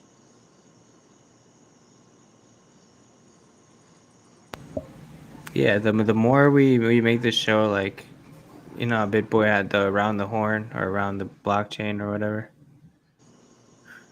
You know, they straight up stole that from a TV show that's been on ESPN for like 20 years. Around the horn, around the blockchain. Yeah, I know you're talking about. Yeah. So like, the more you can make a YouTube stream more like that, or more game showish within the stream. It's just people like, especially like our stream where it's like that vibe anyway. You know, the more game Exactly. showish we can make it, but as well as keep it like serious at certain portions. That's with sports. It's easy because you will have like an interview or a guest come on. Like this guy comes on and talks about the fucking Dolphins or the Dolphins next game or the Heat next game or a book he wrote or whatever. So you could have a serious or a few serious segments throughout the show. But with us, it's like, you know, it's just random people come on. But you could still do that. You could have someone and tell them like, hey, is there anything serious you want to talk about? Like show these numbers or this or that or something like that, you know. Or within us, like if you want to talk about something serious or I do or famous or anything like that, we can incorporate it. It just needs more structure. There's no structure right now. We just like press and go. I mean, and honestly, we're still a young ass show. We only been out for like 6 months, for half a year, and we kind of Oh yeah, been, we're kind of been running through a bear market as well. So once it hits bull market, just the viewers is gonna go up just off of that alone. Hopefully we can get more equipment, we can get better equipment, and we can have better quality on the show. I can stop having wrecked audio and wrecked visuals and shit like that. Get more to like Hector Morgan or Richard Hart type of quality. yeah, guys. When I'm rich and I can hire a babysitter to watch the babies while streaming, I'll definitely be here. Like I actually like the streaming aspect. I'm enjoying it so far, but I haven't It really is got into fun. it and talked as much on stream, you know. No, But I it is. like It is everything about it fun. so We far. do get engagement, and I do be seeing people tweeting about our shit sometimes. As of the past 2 months, a couple people, a little sprinkle here and there between about us. That's only going to grow. The network effect. Yeah, I think we got one fan. Allo looks like a fan. I'm not sure. There's a few guys that have been on in the chat, but personally, Facing Reality has told me in the spaces that he enjoys the show. So That's it what's made up. me it See, made me feel good, you know. At least I We- got one fan, and he understands. Like he likes that aspect where we're just fucking around and just kicking bullshitting around, you know. So listen, we be having a couple hundred views on these videos sometimes, so it's got to be a fan or two out there somewhere. It ain't me watching it 99 times. well, I'm doing about 50 a week, so I'm crying. All right, so you about 1/10 of it. All And right, you know, okay. Hexbolo, I was doing like 20. Where the hell is he? He was supposed to jump in here. Shit, we got Steven. We had Steven out there in the chat. He's probably like a recent fan. We got it's_ Miranda. She's been out here since day one. She's been rocking with us since damn near day, like early days. Yep. Hustler's Heart. I know I've seen you out there in the early days. I'm just looking down the chat, and that's it. Yeah, that's it. That's it for this show. But I see some other people on the shit, so we got a couple people who watch us. Like the real, like to me, I feel like the real ones know about us. Like that's what made me feel so good about this show. Like we had real OGs on this show, talk on this show, talk. We had OGs talk real shit on this show, and we just sat back, shut the fuck up, and listened, and absorbed the knowledge like everybody else. I can't like how many other young crypto souls have been out there in their community, had big dogs from their community come on the show and drop deep knowledge for their community. And Nobody yeah, we need to get some Jamaican really horns. does that. Yeah, that was awesome, man. I really appreciated everyone that came on. It was wild. Like I would never imagine. Like fifth show, like Johnny Chaos, I think came on. I'm just like, what is going on? Like out of nowhere, you know what I mean? Like Hexter's like, yeah, I sent them the link. I think Johnny will be on. I'm like, what? I was like, shut the fuck up. We were test streaming like 2 weeks ago, man. Like Johnny ain't gonna be on this bullshit ass show. Get out of here. Yeah, it's a We had Marco on like 8 different times.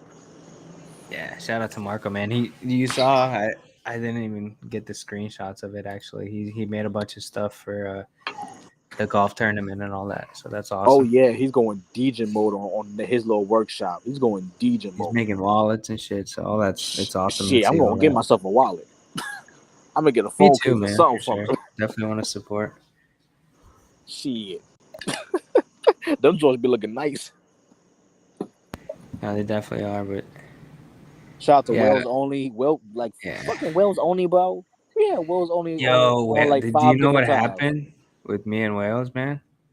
You know what? If it's any drama shit, let's leave it off the show. We can save it for the one-on-one DMs. I was in ICU for like 3 days, my man. He bodied me. I put some crap in the chat, and he's like, hold up, let me check your Romanian Dan. I like you, brother. And then he just like, check yourself. Oh yeah, no, that stream. Yeah, he did call you out. He called you out. Yeah, man, it was. That's what he's talking about. I thought it was some other shit. All right. Oh yeah, that's true. Yeah, it was funny. Well, it wasn't funny. Funny. Yeah. I was laughing on that one. Bro, I get caught up with the drama, man. I Listen, and it's the second time it happened. Dan, you could be entertained by the drama. That's fine. You could be entertained. You don't have to indulge in it. That's all. We're all entertained. I'm motherfucking entertained by this drama. Trust me. I'm sitting back and not like or retweet a goddamn thing, but kept bookmarks of shit just because the shit is so funny. But we ain't gotta entertain the shit. We ain't gotta indulge on the shit. That's all. That's all. We got better things to do. Yeah, it's just the wrong time with the PulseCon, and I just don't fuck with scammers. So there's a whole bunch of bullshit going on in the world. I kind of lose it for a few days, and I'm like, all right, calm down. Yep. Don't get involved. It's not my business. You gotta check yourself, right? Yeah. You just gotta check yourself. That's all. Yeah. And that's fine. Yeah. You know, you're human. I'm human. We gotta check ourselves at some time. That's all. But moving on, goddamn, we had Farsty on here like what, a dozen different times. Yeah. And he brought on the Ecuadorian ladies. Yeah. He told us about the freaking. He announced the freaking Hex crypto party that's happening in Ecuador on our show. Yep. He announced. Is it still going on? I don't think he booked the deal, but he did. Yeah. I mean, if it happens, him and Wales went at it one time on the show. Like You know, is there a little debate? And that you was know? a legendary 101. I got some deep knowledge. I got to on that go one. back and watch that, man. Yeah, yo, please do, because I rewatched it the next fucking day, and I got some info on that one. I'm just telling you. If anyone, I wish we need to maybe go back and label some of these shows for some of the stuff that's happened. Dan, that's probably another way we can structure ourselves. Because some of these shows have some deep ass knowledge, but I feel like we didn't label them correctly. Yeah, but it's like a 5-hour show. I ain't doing it. I mean, not right now. Okay. If I don't work anymore, I could easily do that. You know what I mean? If I go back and watch some of our shows, if I tell you like, yo, episode 7 should be titled such and such, would that be okay? Can we do that? What do I need to do to label it? Nothing. Like I go back and watch the shows, I analyze Oh, it. change the title. Yeah, and I tell you what the title should be. You know, since you got So I've been having a generic title. Okay, we could go back and change them, man. Yeah, like it's really no problem for me to go back and watch the shit personally. It's not no problem. But why would the title matter? Because like people can go back and look at our old videos and they can search up. Oh, they had Wells Only and Frosty on. Oh, they had Johnny Chaos, and there was like and like certain topics I put we them talked in the about. description, but not in the title. Yeah, I could add up to the Yeah, you know what I'm saying? description, and if it's an overall view of the show, yeah. Because people search up their names on YouTube, so they search up their name and they see us. That's more clicks. Yeah, if you want clicks, man, it's good. We got to step our game up. You know what I mean? I don't want to have all these clicks. Then I'm good with 10 people watching me, 20. If there's like 50 in here and it's just you and I right now, I'd be sweating. 10 people, I'm comfortable with that. No, but I was just more so thinking about all the newbies, like all the new people. Like, there's a lot of new people in the Hex ecosystem, and they're in the YouTubes and they looking up, these certain figureheads that we have in the community. If they see that these figureheads was on our show, they did drop different knowledge on our show than they did on any other platforms for what I've checked out. So that's true. Yeah. Mm-hmm. Yeah, you know what I'm saying? Yeah. Okay. It's just gonna be one more thing for us and for everybody else. Yeah. Another thing I want to do is get back on the TikTok again a lot more. Listen, you already see my TikTok be going off with my McDonald's shifts, man. Yeah, I've been watching your shit, man. That shit's funny sometimes, man. I'm laughing. It's funny. It do be funny sometimes, man. It be funny. I gotta catch up on it because I don't catch it but I watch like 3-4 in a row all the time. Right. They do be a little long sometimes, and sometimes I be trying to keep them short, but like, damn, it do be a lot that be happening. What's going on in the chat? Richard throws to sit on Jamaican horns and title descriptions on shows, but that's it. That's all. Listen, okay. Hector Morgan been working so many goddamn overtime. He was the one who had the freaking throne. But now he's been working overtime. He hasn't been on lately, but we understand. He does some good interviews too, man. Yeah. Hector does, yeah. Go out there and make your money, G. Get some rest too. Don't be working yourself to death, man. You need some rest too. Okay, you don't need sleep. Get your money.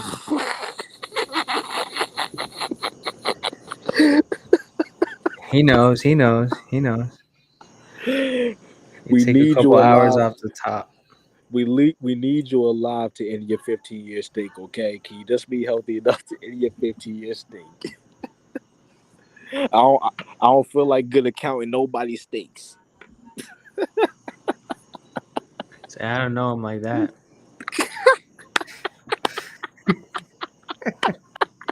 He said, I don't know you like that, bro. I can't good account you, bro. I don't know you like that, bro. I forgot your dog's name. What are their names?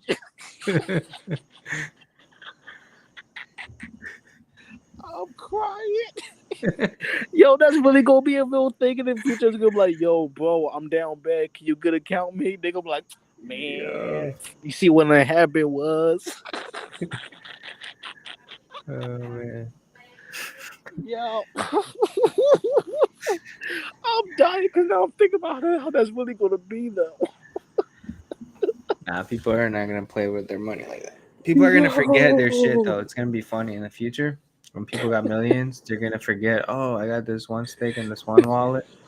You're not gonna remember. Oh shit. Go ahead, Dan. Go ahead. I mean, what else is there to say? Oh, I hit up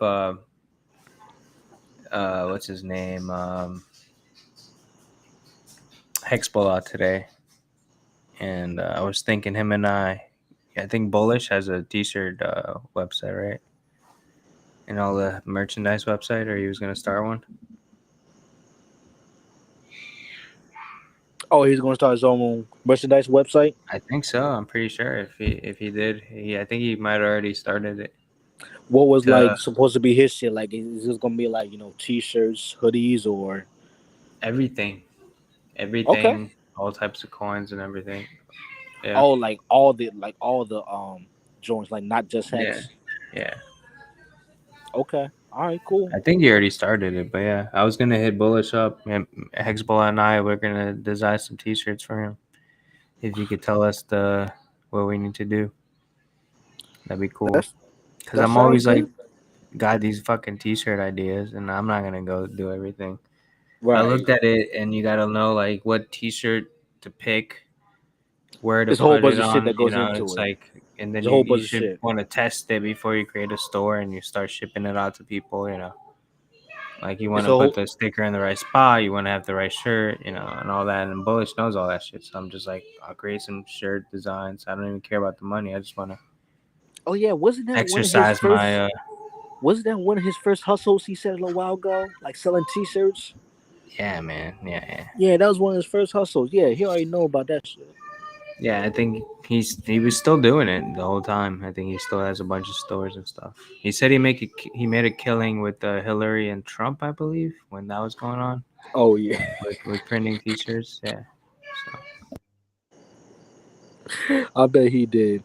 Yo, Alan, I be eating the chicken sandwich at McDonald's, man. It's better for you. I be getting the light sauce, so I'll be doing okay. And I'm still eating my fruit on the daily. I'm doing okay out here, and I'm still working out. He said he's been eating the chicken sandwich. No, because I just read his comment. No, for real, because you could be getting those Big Macs. That's like 1,200 calories in them damn Big Macs. I mean, eating just the patties when they're not looking. Patties only. I do be eating them nuggets. I ain't gonna lie. I don't fuck with the nuggets, man. Anywhere, it's not like real chicken. I don't know. I just don't fuck with the nuggets. I mean, I'll eat a couple if I'm starving. I'll eat them, but like, man, when you've been working 5 hours, man, you've been on your feet the whole time. Oh yeah, I'll pop a few nuggets. Yeah. Hell, fucking yeah, I'm gonna pop several fucking nuggets. The fuck. Yeah. You just swallow them. You don't even chew them. Shit, it be all yo. I ain't gonna lie. Sometimes it do be a whole bunch of extra food I'll be taking home, and I eat it the next day. But I don't even be eating all that shit because after a while, it be like this shit doesn't even taste good no more. Especially when you microwave the shit, man. McDonald's probably the worst fast food you can ever microwave. Sorry, that was just a random tangent. Yeah, I mean, yeah, it lasts though. Oh, it's gonna fucking last, but that taste ain't gonna fucking last. The fuck? Yeah, you're right. I mean, I never eat McDonald's like that. Lately, I had more than I would like to say, but we got off that gym rat diet a couple weeks before it ended and never looked back. Haven't weighed myself, but it's not good. I don't think.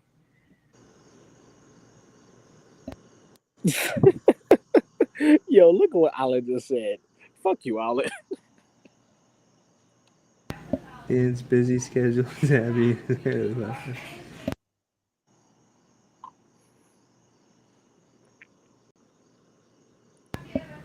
Don't worry, Alan. I got the sticker app. I'm checking it. He said, damn kids. I'm young. I can still take a certain amount of bad food for now. Sucker. I still be working out. I be eating my food. Y'all know I'll be having my tea all day at work.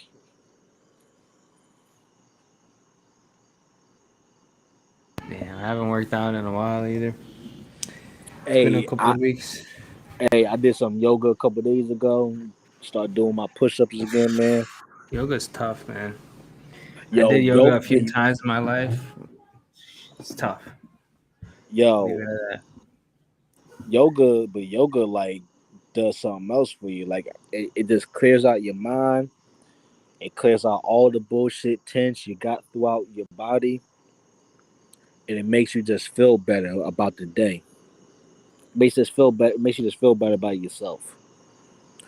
And I've been doing yoga for a year and a half now. Oh, Yeah, I've really? been doing I've been doing yoga for a long minute, about a year and a half year now. Cause I used to weightlift a lot. Like I used to be like husky. Like I used to be like beefy, buff. I would always be tense. I always be sore. And like I knew people who did yoga. I thought it was whatever. Now I just started doing. I started doing a little bit and a little bit, and then it was like, damn, like this shit really feels good. Like I really feel loose. I feel like comfortable in my body. So yeah, anyone definitely look into yoga. Try to do it. Just try to do it. Just try it. Even if you try it and you feel like you can't hit a position or a pose, don't force yourself to stick in the pose. Do whatever you can and rest, because that's a whole different type of shit you're doing to your body that your body's probably not even used to. Take your time with it, and drink a lot of water while you're doing it, before, during, and after.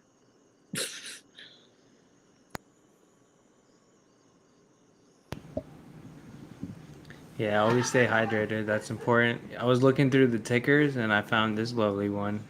I was playing it while you were speaking. I don't know if you could see. It said I see it. postcon2022.com. I wonder how many shows prior I was showing this crap. Damn. Oh man. I got you. Why do you keep changing your names, man? What are you now on Twitter?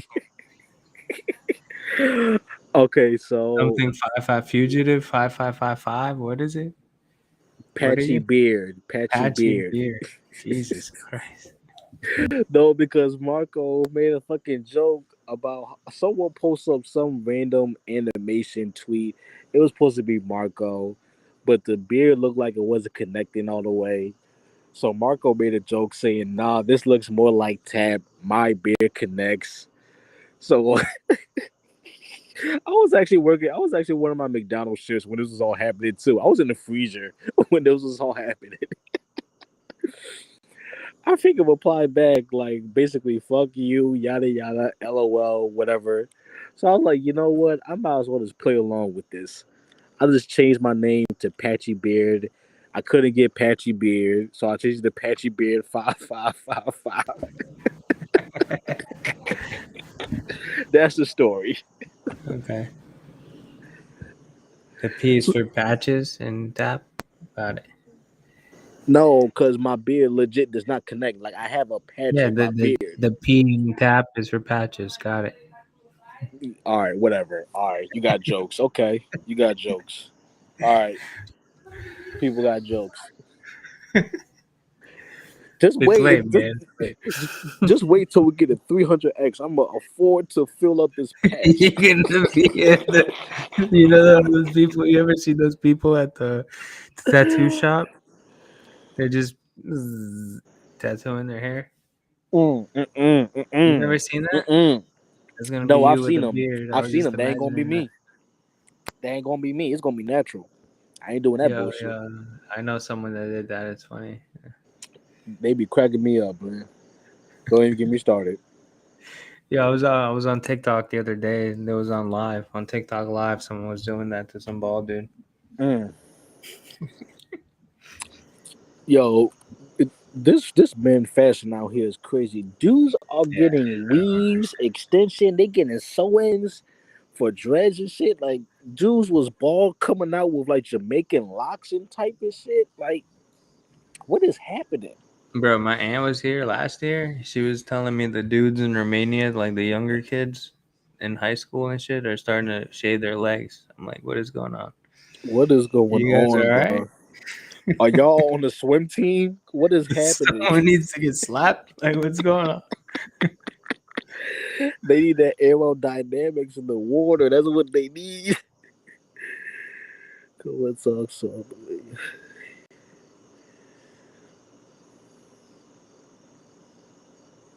Oh, sorry. I was reading a chat. Island just dropped real quick. But yeah, shit is weird outside, bro. I don't get it. That's why I just wanted to stay in my little bubble, do what I do, and stay about my business, man. Cause shit is weird out here.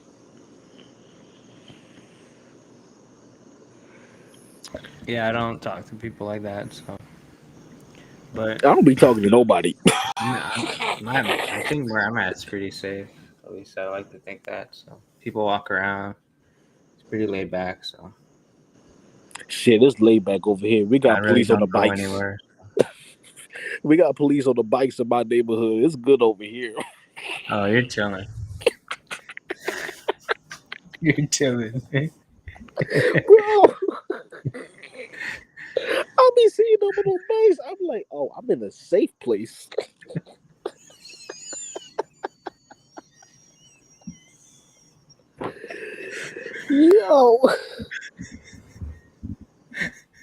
Yo, please share, like, subscribe, yo. This was a dope ass show, man. Share this shit, yo. Facebook, Twitter, Reddit. What else is out there? Pinterest, AOL if you still got it. I got the biggest AOL X chat room ever. Not the biggest. You got the. It's got 20 people. That's the biggest now. You can find me on there. I'm Dial Up Dan. Oh, not dial up, Dan. Oh shit. Dan, is there anything? Yeah, share it on MySpace. Share it on your MySpace. Share it on your Facebook. Yeah, I remember I made a shit. MySpace. In my first picture, I was in 6th grade, Okay, let's go. and I made a grill out of tinfoil, You was one of those. and I put it. That was my first MySpace picture for like a You week. was one of those kids, bro. You was one of them. for like a week, yeah. No. But my music was dope. The music I posted was cool, you know. Oh, I already know your playlist was popping on MySpace. And you had the foil. I had the Pretty upstairs. Ricky going on. Your playlist was popping. Oh my goodness, not the foil. No. Yeah. Paw Wall, baby. Paul Wall, baby. That motherfucker. That's when that whole vibe was going on. He really made all y'all white boys feel cool for a second, did he? Yeah. I'm crying because I know like 3 white boys who put the aluminum foil in their teeth. They had the do-rag on when they ain't have no hair to begin with. Nah, I They never had do rag on. They had the fitted cap, the 2XL jerseys, 2XLs, not 1XL, 2XL. Hey man, I went to prom in a white suit, man, with pinstripes. I have tears in my eyes right now. Yo. I had those Poly D, what are they called? That hairstyle? Damn, what is it called? Please tell me you ain't have the Pauly D. Tell me you ain't have that spiky ass Pauly D. Bro, I had that from like sophomore year, I think all the way through senior year in high school. Mm-hmm. Did you enjoy yourself? Yeah, it was a good time. Okay, that's all that matters. What is it called? A blowout. Yep. It's called that bullshit. That's what it's called. It was a big thing down here in South Florida. I bet it was for y'all. Shit. Your boy had the earrings in with the blowout, Oh my goodness. all white suit with But the pinstripe. my heart can't take it. Yo, I'm beyond dead right Almost now. a good time, man. That was a good. You know what? I ain't gonna lie. All right, I, I had the Kanye shades with all them lines on them shit. I had like 3 or 4 different colors of them. I'll say that. Nah, I never had those. I don't know what. I had a bunch of weird stuff. I think I got like 2 girls' numbers from wearing the red ones and the black ones. Man, talk to me. Got like 2 numbers.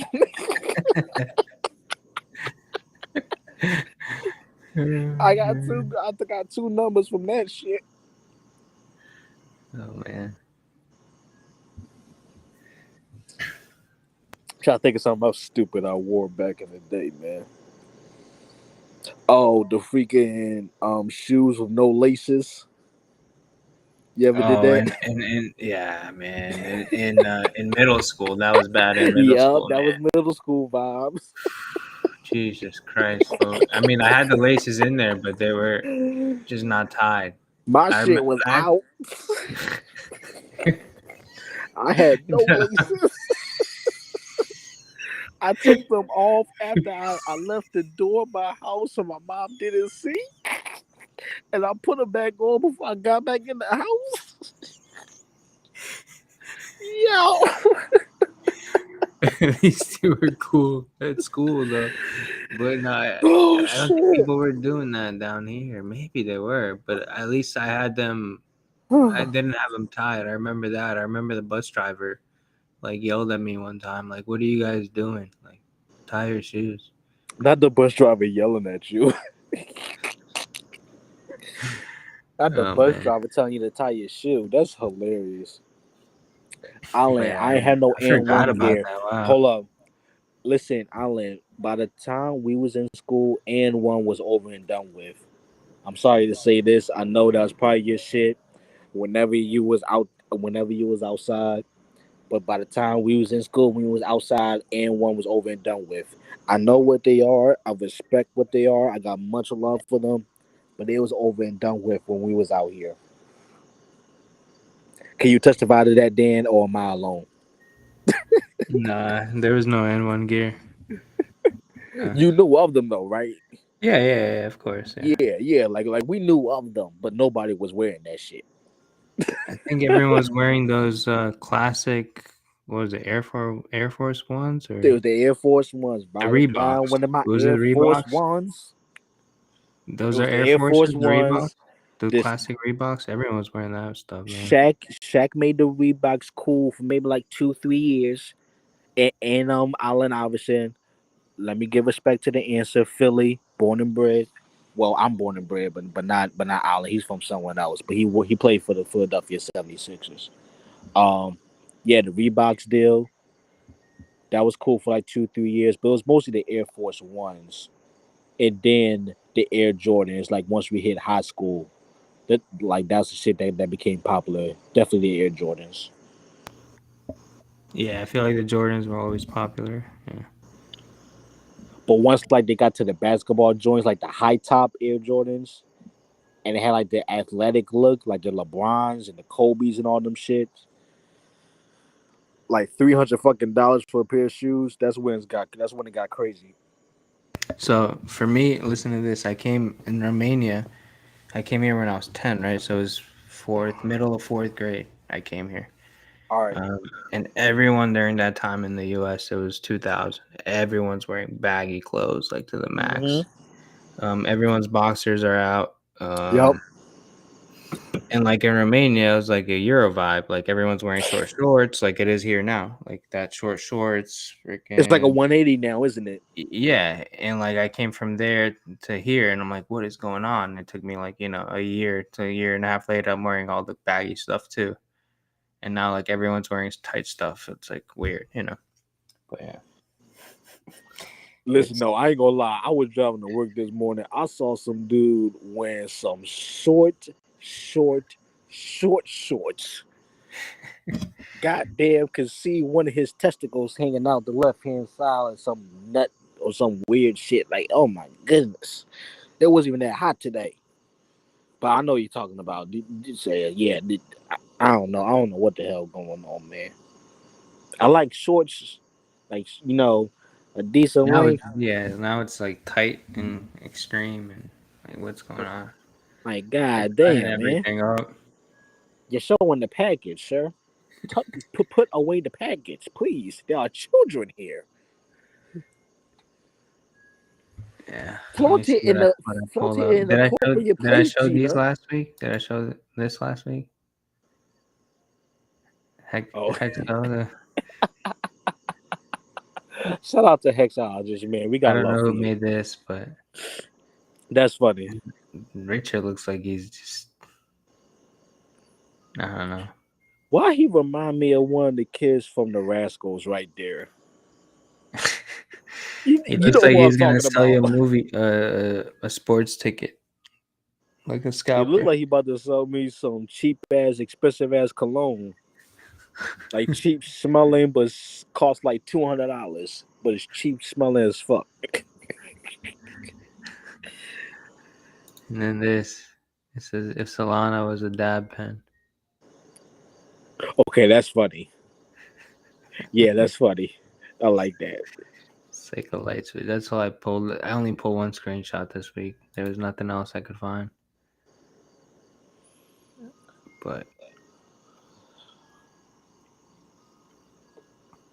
I still got these funny ones. I got this. I got Orca. Orca came back. Yes, This Orca is will back always be a classic. in the Twitter spaces. Shout out to Orca. Classic. Richard leaving bodies. Classic. Does he have any interviews coming up? Do you know of? He has anything coming up, or is he like heading back home now? Because he hasn't been active in a couple of days. Well, no, he has been active, but like interviews and shit. Yeah, I don't know of any interviews coming up. No, I was looking at his timeline before the show.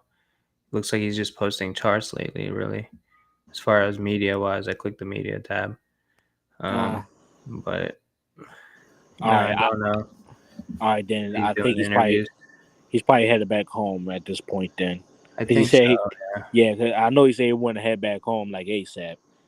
So, all good. Go and get back home. Get the fuck out of this country, man. Ken Top said he's home, and Alan said that he looks like an adult Cartman. He kind of does. At least the body wise. Oh, Gina, that is right. Yeah, Gina said that he was waiting for his dad to get that Tesla that he ordered for him. Remember, he said he got Tesla for his dad Yeah. because he had that old ass van forever.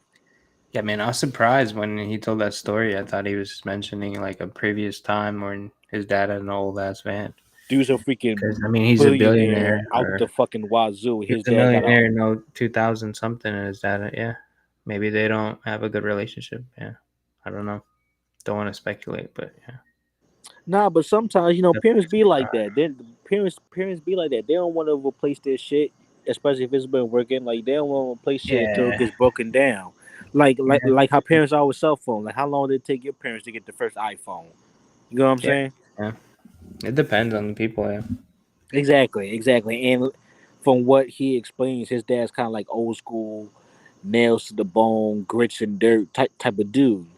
Like he ain't worried about the new iPhone. He ain't worried about a new car. As long as shit works, he gonna rock with it. That's what it sounds like. That's what it sounds like his dad sounds like. And I know a couple people like that. So to me, I can kind of relate to it. Yeah, that's what Gina's saying in the chat. Peace out, Alan. But that's what Gina said. She said, he said he's an old boy. Just one of those types that don't want to take a handout from their kid. I don't know my parents like that. If I become a fucking billionaire, they gonna ask me for shit. Oh yeah, my parents too. Yeah, but whatever. It is what. Shit, yeah, it's all good. It's all good, but shit. That's what's the word I'm looking for? I'm too drunk and high. That's some real grit to know. Well, you know what, Dan? Do you think his parents have any idea of how wealthy their son is?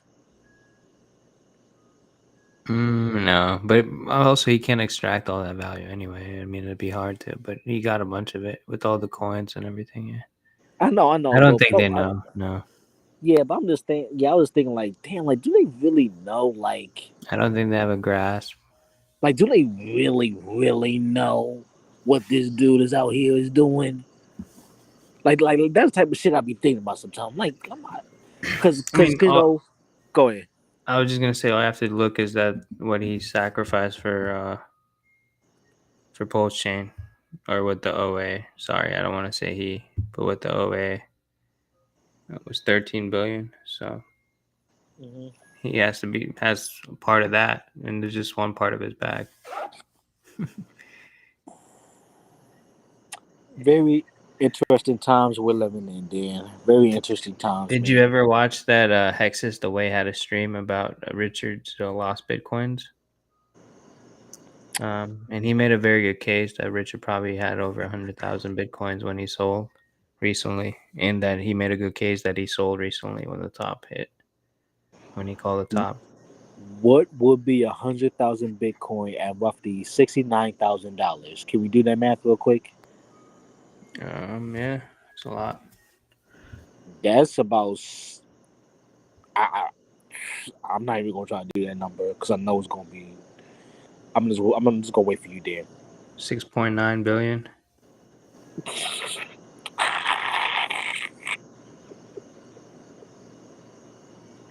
Yo, okay. Yeah, I mean that's Here's what I believe. I have no idea. I think he's a Bitcoin billionaire. I think here's he's my 2 probably close cents. to Ethereum billionaire, and he's definitely a billionaire in Hex and PulseChain and PulseX and all these. He's gonna be a billionaire, and so that's what I think, but I have no idea. Nobody really knows. But Here's my 2 cents. I cannot fathom having a dollar amount of $6.9 billion sitting in my account. I cannot fathom what to do with that or how to do with that. I don't see myself selling 1 billion Bitcoin at all. Maybe selling down the price of like 500 million, maybe. But this is me. I can't fathom having billions of dollars sitting in an account somewhere. I do not think that is 100% accurate that he sold $6.9 billion worth of Bitcoin, even if he sold it on the way down. I think no, that's I mean this is speculation. okay. Cool. But he just Sorry, I had way too much to drink. he just looked at what Richard said in interviews in the past, where he mined Bitcoin at $2, right? And then he did Didn't he math on say? that. Didn't he say it was cents, like 50 cents, or am I bugging? Oh yeah, it was 50 cents. He mined it at 50 cents, and then All right. he bought millions worth at around $30. Yes, and he created the top, and it went Yeah, down to two to yeah, $2. yeah. So he took all those numbers into account, and Yes. then he speculated that he would at least, based on what he said, he would at least have to own like at least 100,000 coins. And then he speculated that based off his interviews, he showed that he didn't sell much, at least in one of his interviews, like in 2018. I think it was 2018. He showed that Richard was in an interview. Richard was kind of like actually pissed that he didn't sell the top. If you watch X's the Ways stream, you could kind of see that. But yeah, so he speculated that Richard never sold, and then he speculated that Richard sold the top at 69 or 65, actually. And yeah, he just Okay. speculated that. I mean, everything made sense to me. It was watching what he said and then watching Richard in those interviews. Yeah, I believe what he said, kind of. It's safe to assume that he had a lot of Bitcoin that he didn't sell for a long time that he held for over 10 years. Based off what Richard says, his principles, the interviews, And then he just tried to speculate as how much Bitcoin could Richard have accumulated early on in those early years. That makes sense. That makes sense. I get the thinking behind it. I get the thinking behind it. Okay. Good for It him. was interesting. I enjoyed it. That's all I'm saying. So Yeah. Listen, he definitely sold the top. Okay.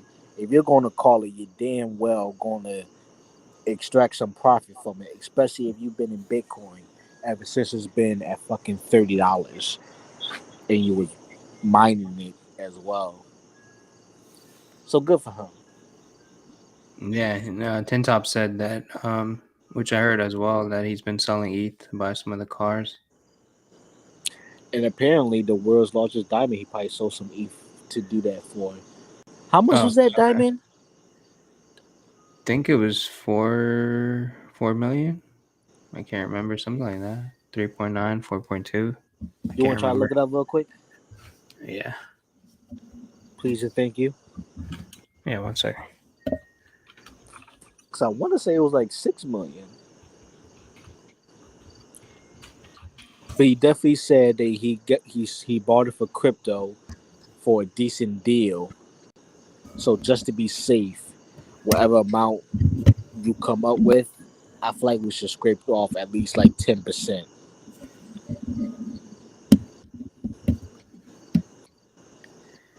I don't know how the fuck you get a good deal on buying the world's largest diamond. That dude must know. He got to know somebody who knows somebody who knows somebody. He keeps saying, "Oh, I'm the one who gets the good deals on the Ferraris and stuff." Like who, like who do you know? I ain't mad at him, but I'm jealous. But I ain't mad at it. Well, he's gonna NFT it, and he can't lose that much value. I can't find it though. My internet's acting up. All right, fuck it. Don't worry about it. Just whatever. For some reason, it's not loading. I don't know. Anyways, but yeah, the number really isn't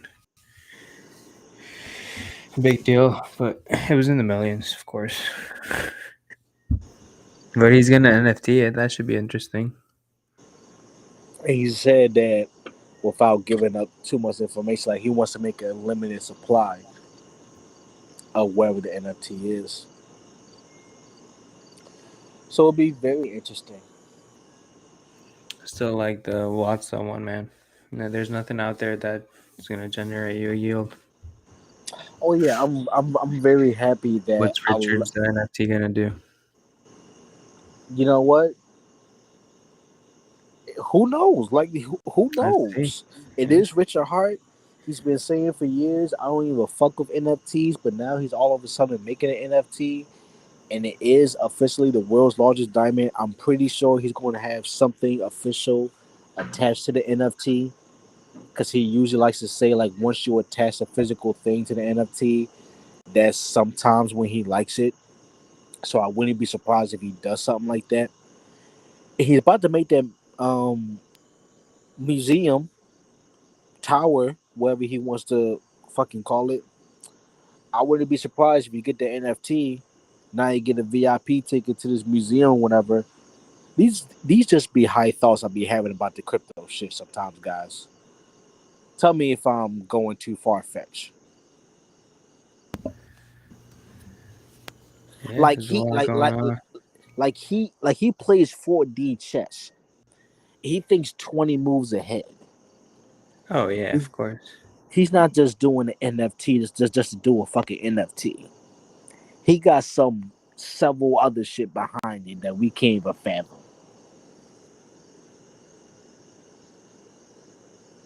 Yep, definitely. Just we gotta put the time in. I am excited for his wallet to drop. I'm excited for that. We'll see. I mean, this PULSECHAIN, you saw he kind of slipped saying it's gonna come out next year, maybe. In that one interview.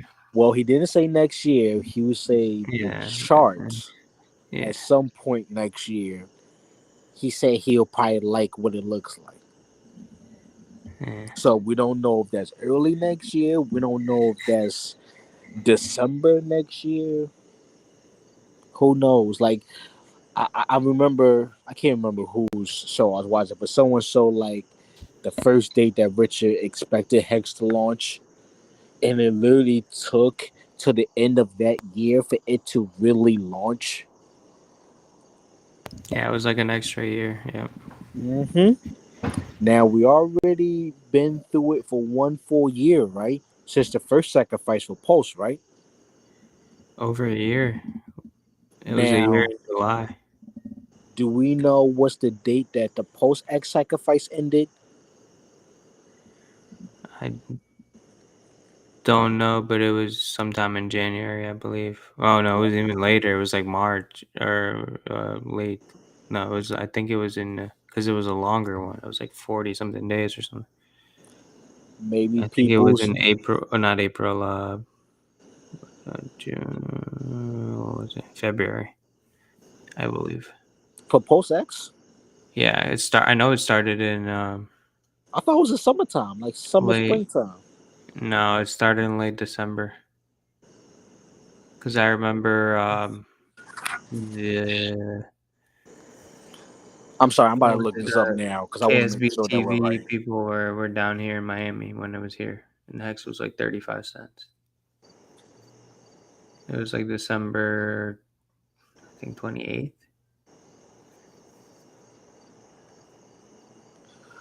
It ended February 25th. Okay, never mind. Yeah, it was February 25th is when it ended. Yeah, it started So, back in December, late December, early Jan. yeah, I would say, I would sit back until maybe around, winter time. And let's see what happens. Shit, Hex dropped in the winter. So, I mean, it's the same founder, it's the same team. Well, not the same team. They hired some more people since the last Hex drop or whatever. But you get I what I'm think he's saying. still using some of the main devs. Yeah. The main From what I devs are the hear. main Yeah. devs, but he's definitely hired a couple more Oh people. yeah. Like we can't say it's the original team from the Hex launch. No. That's what I was saying. Yeah. So We'll yeah, see, sit man. back. I don't know. I was not expecting this at all. So you see, But this now, this is why I like to look back into the history. Even though I'm a newbie, I literally looked into how long it took Hex for launch. And yeah, this once I got that date, like how many days that took, I was like, all right, this is gonna take some time. Okay, all right, we're gonna see how this goes. I remember Richard saying the code is pretty much done. And it probably is. It probably is. And And then listen, when he first announced it, he's like, the code is pretty much done. you got overhyped, And didn't you? I think he said like 2 months, 4 weeks, 2 months, something like Yeah, he that. said something stupid like When that. He said yeah, something crazy. the code's pretty much done. We're just forking it. We're adding a couple things. It's gonna be great. Here's Send me your money. here's the thing that I think I've learned from my recent research of blockchain technology. You can get the code done. That's like medium hard. Okay? Checking the code and make sure everything is going to run fluently, that's extreme difficult skull, two swords going across the skull type of hard. And that's what they're really doing. Like they're really hammering the security portion of it with all different types of crazy shit to checking out to make sure everything runs, flawlessly. That's that's where I think we're at now, and I think we're at the midpoint of that security backlog checking type of shit. Yeah, I agree. I mean, it sounds like I'm complaining, but I'm not. I'm just saying what happened. No, I'm, I feel I'm, you I'm because glad. I I got definitely want them to make sure everything runs properly when they because launch it. yeah, unfortunately, I got myself a little bit too hyper as well, and I should have known better, knowing what I fucking know. But as soon as like just hearing it come out his mouth, like just got you a little bit hyper. Yeah, just the expectations were way off. Especially because I'm Way new. I had no idea, exactly. You don't know what you don't know until you do know what you don't know. Yeah. Oh, another thing earlier, way back in the show, we were talking about when we were talking with Jimmy, um, some kind of advice that I gave him. I also wanted to mention to take profits when close to the top of the bear market if you can, Yeah, that's or something the I need bull to get a market. little Sorry. bit better at. Yeah, that's something I need to get a little bit better at. Well, we haven't. I don't mean I haven't seen it. I was still accumulating hex when everything hit. So I ain't gonna lie, I got myself a little HEDRON bag very close to the bottom. We made that 25 eggs, but I didn't sell it. And let me say this, I don't be I putting meant the like, other way around. Like sell it when the top hits. I know I said bull, but I said bear, but I meant the bull. oh, Um, never mind, sorry. and to take the profits. But yeah, of course, it's hard to time the bottom. But yeah, you can keep going. My bad. I just wanted to mention that it's hard. Like uh, both of us will need to take some kind of profits when we think the next top hits, whenever that may be. When Right. people start posting their stake wrap balances again. I Like have not seen this. 1 million. I That's when have you're like, not well, let me seen. take a little bit off. I have not seen a sticker at balance in a long time, to be honest, Yeah. except for the MAXI. Except for when MAXI posts up their shit. They're the only one who be posting up a sticker at balance. God damn it. I mean, when I got in, when we were pumping, man, I'll be seeing them all the time. Shit. 5 million, 19, 20 million. I'm like, Jesus You Christ. be like, I made another double. I made another double. I made another double, bro. I was out with my girlfriend at an amusement park, and we did like a 70% rise up in a day. We closed at a 70% rise up. It was something crazy like that. I was at the amusement park. I was vibing. Good Yeah. times. Should have sold then. I had everything staked. Yeah, same. That's the thing. Everything was staked. Yeah, if you're steak, you're chilling. Yeah, you stay get chilling, but that was back when I had like my 30, 90 days type of stakes too.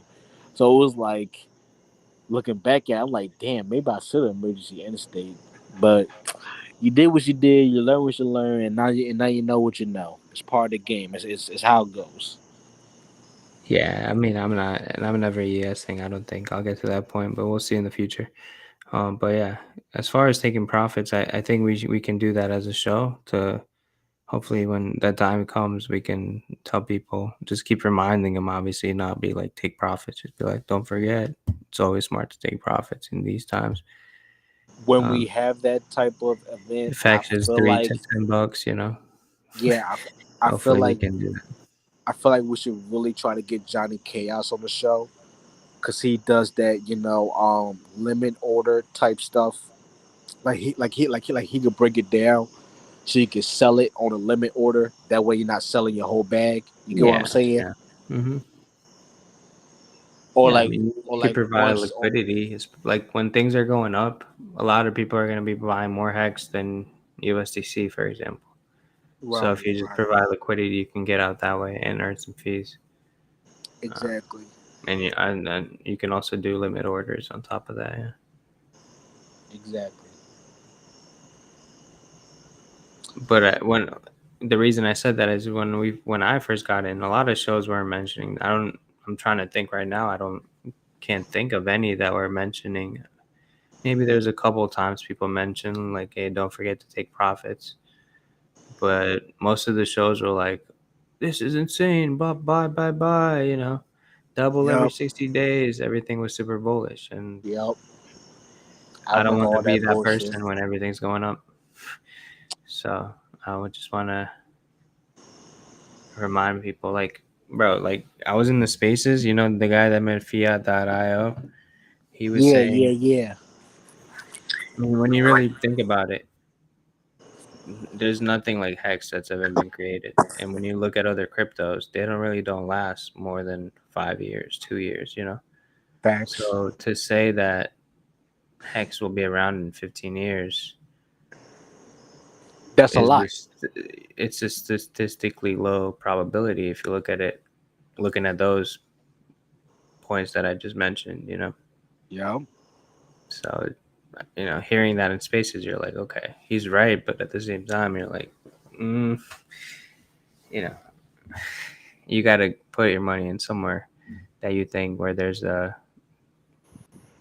opportunity, and that is the opportunity, that the unknown, that nothing's done this before. But yeah, it's still, you still have to keep that in mind,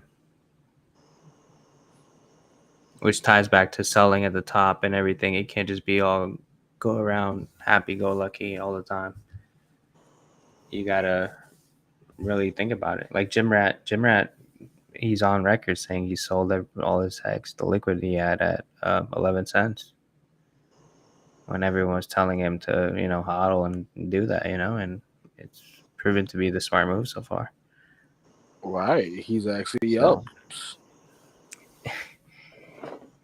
yeah, it's smart to DCA when everything's going down. Like right now, it's great. We know if you look at the charts, we've hit this bottom of 3 cents, 6 cents for a while, for months. So you could safely say we're close to that bottom. If not, we've already hit it. But And even DCA if on we the way didn't up, hit the bottom, we're still at like an 89, 90% discount from the all-time high. yeah. Even if it drops down another 5, 10, 9%, still a dope price to get into. Yeah, I mean, there's a lot of things with the copy as well. I mean, yeah, of course, it's a great price, but just little things like that, you know, just even like Jimmy the Hex was on, and there's moves you can make. I mean, I had a little bit of Maxi, and I turned it into HEDRON recently, just because like that guy, I knew he's gonna sell all that Hex, that ES. So I'm just like, Maxi would probably go down as well. It's a gamble, but I mean, it wasn't a lot of money, you know. But little plays like that could really get your Hex bag, your Maxi bag up. Yep. Or turning your Hex into Maxi when Maxi came out, then swap him back to Hex. You know, you could have doubled your Hex back in a 6-month time, just doing a move like that. So doing a move like DECI could be beneficial coming up. We'll see. There's a lot of plays. I mean, you could swap for HEDRON right now. You could buy HEDRON and then get yourself some nice HSIs in 90 days. There's just so many plays, and who knows what the right one is. So And it all depends, what you're good with, what you're comfortable with, what you're able to put into the system. And you're right. It is nice how so many different strategies. It gives more opportunity for people with people with different bags, especially the one with the small bags. yeah, it's just a great time to be getting in. It really is. With the double, everything's gonna double. I still can't wrap my mind around it.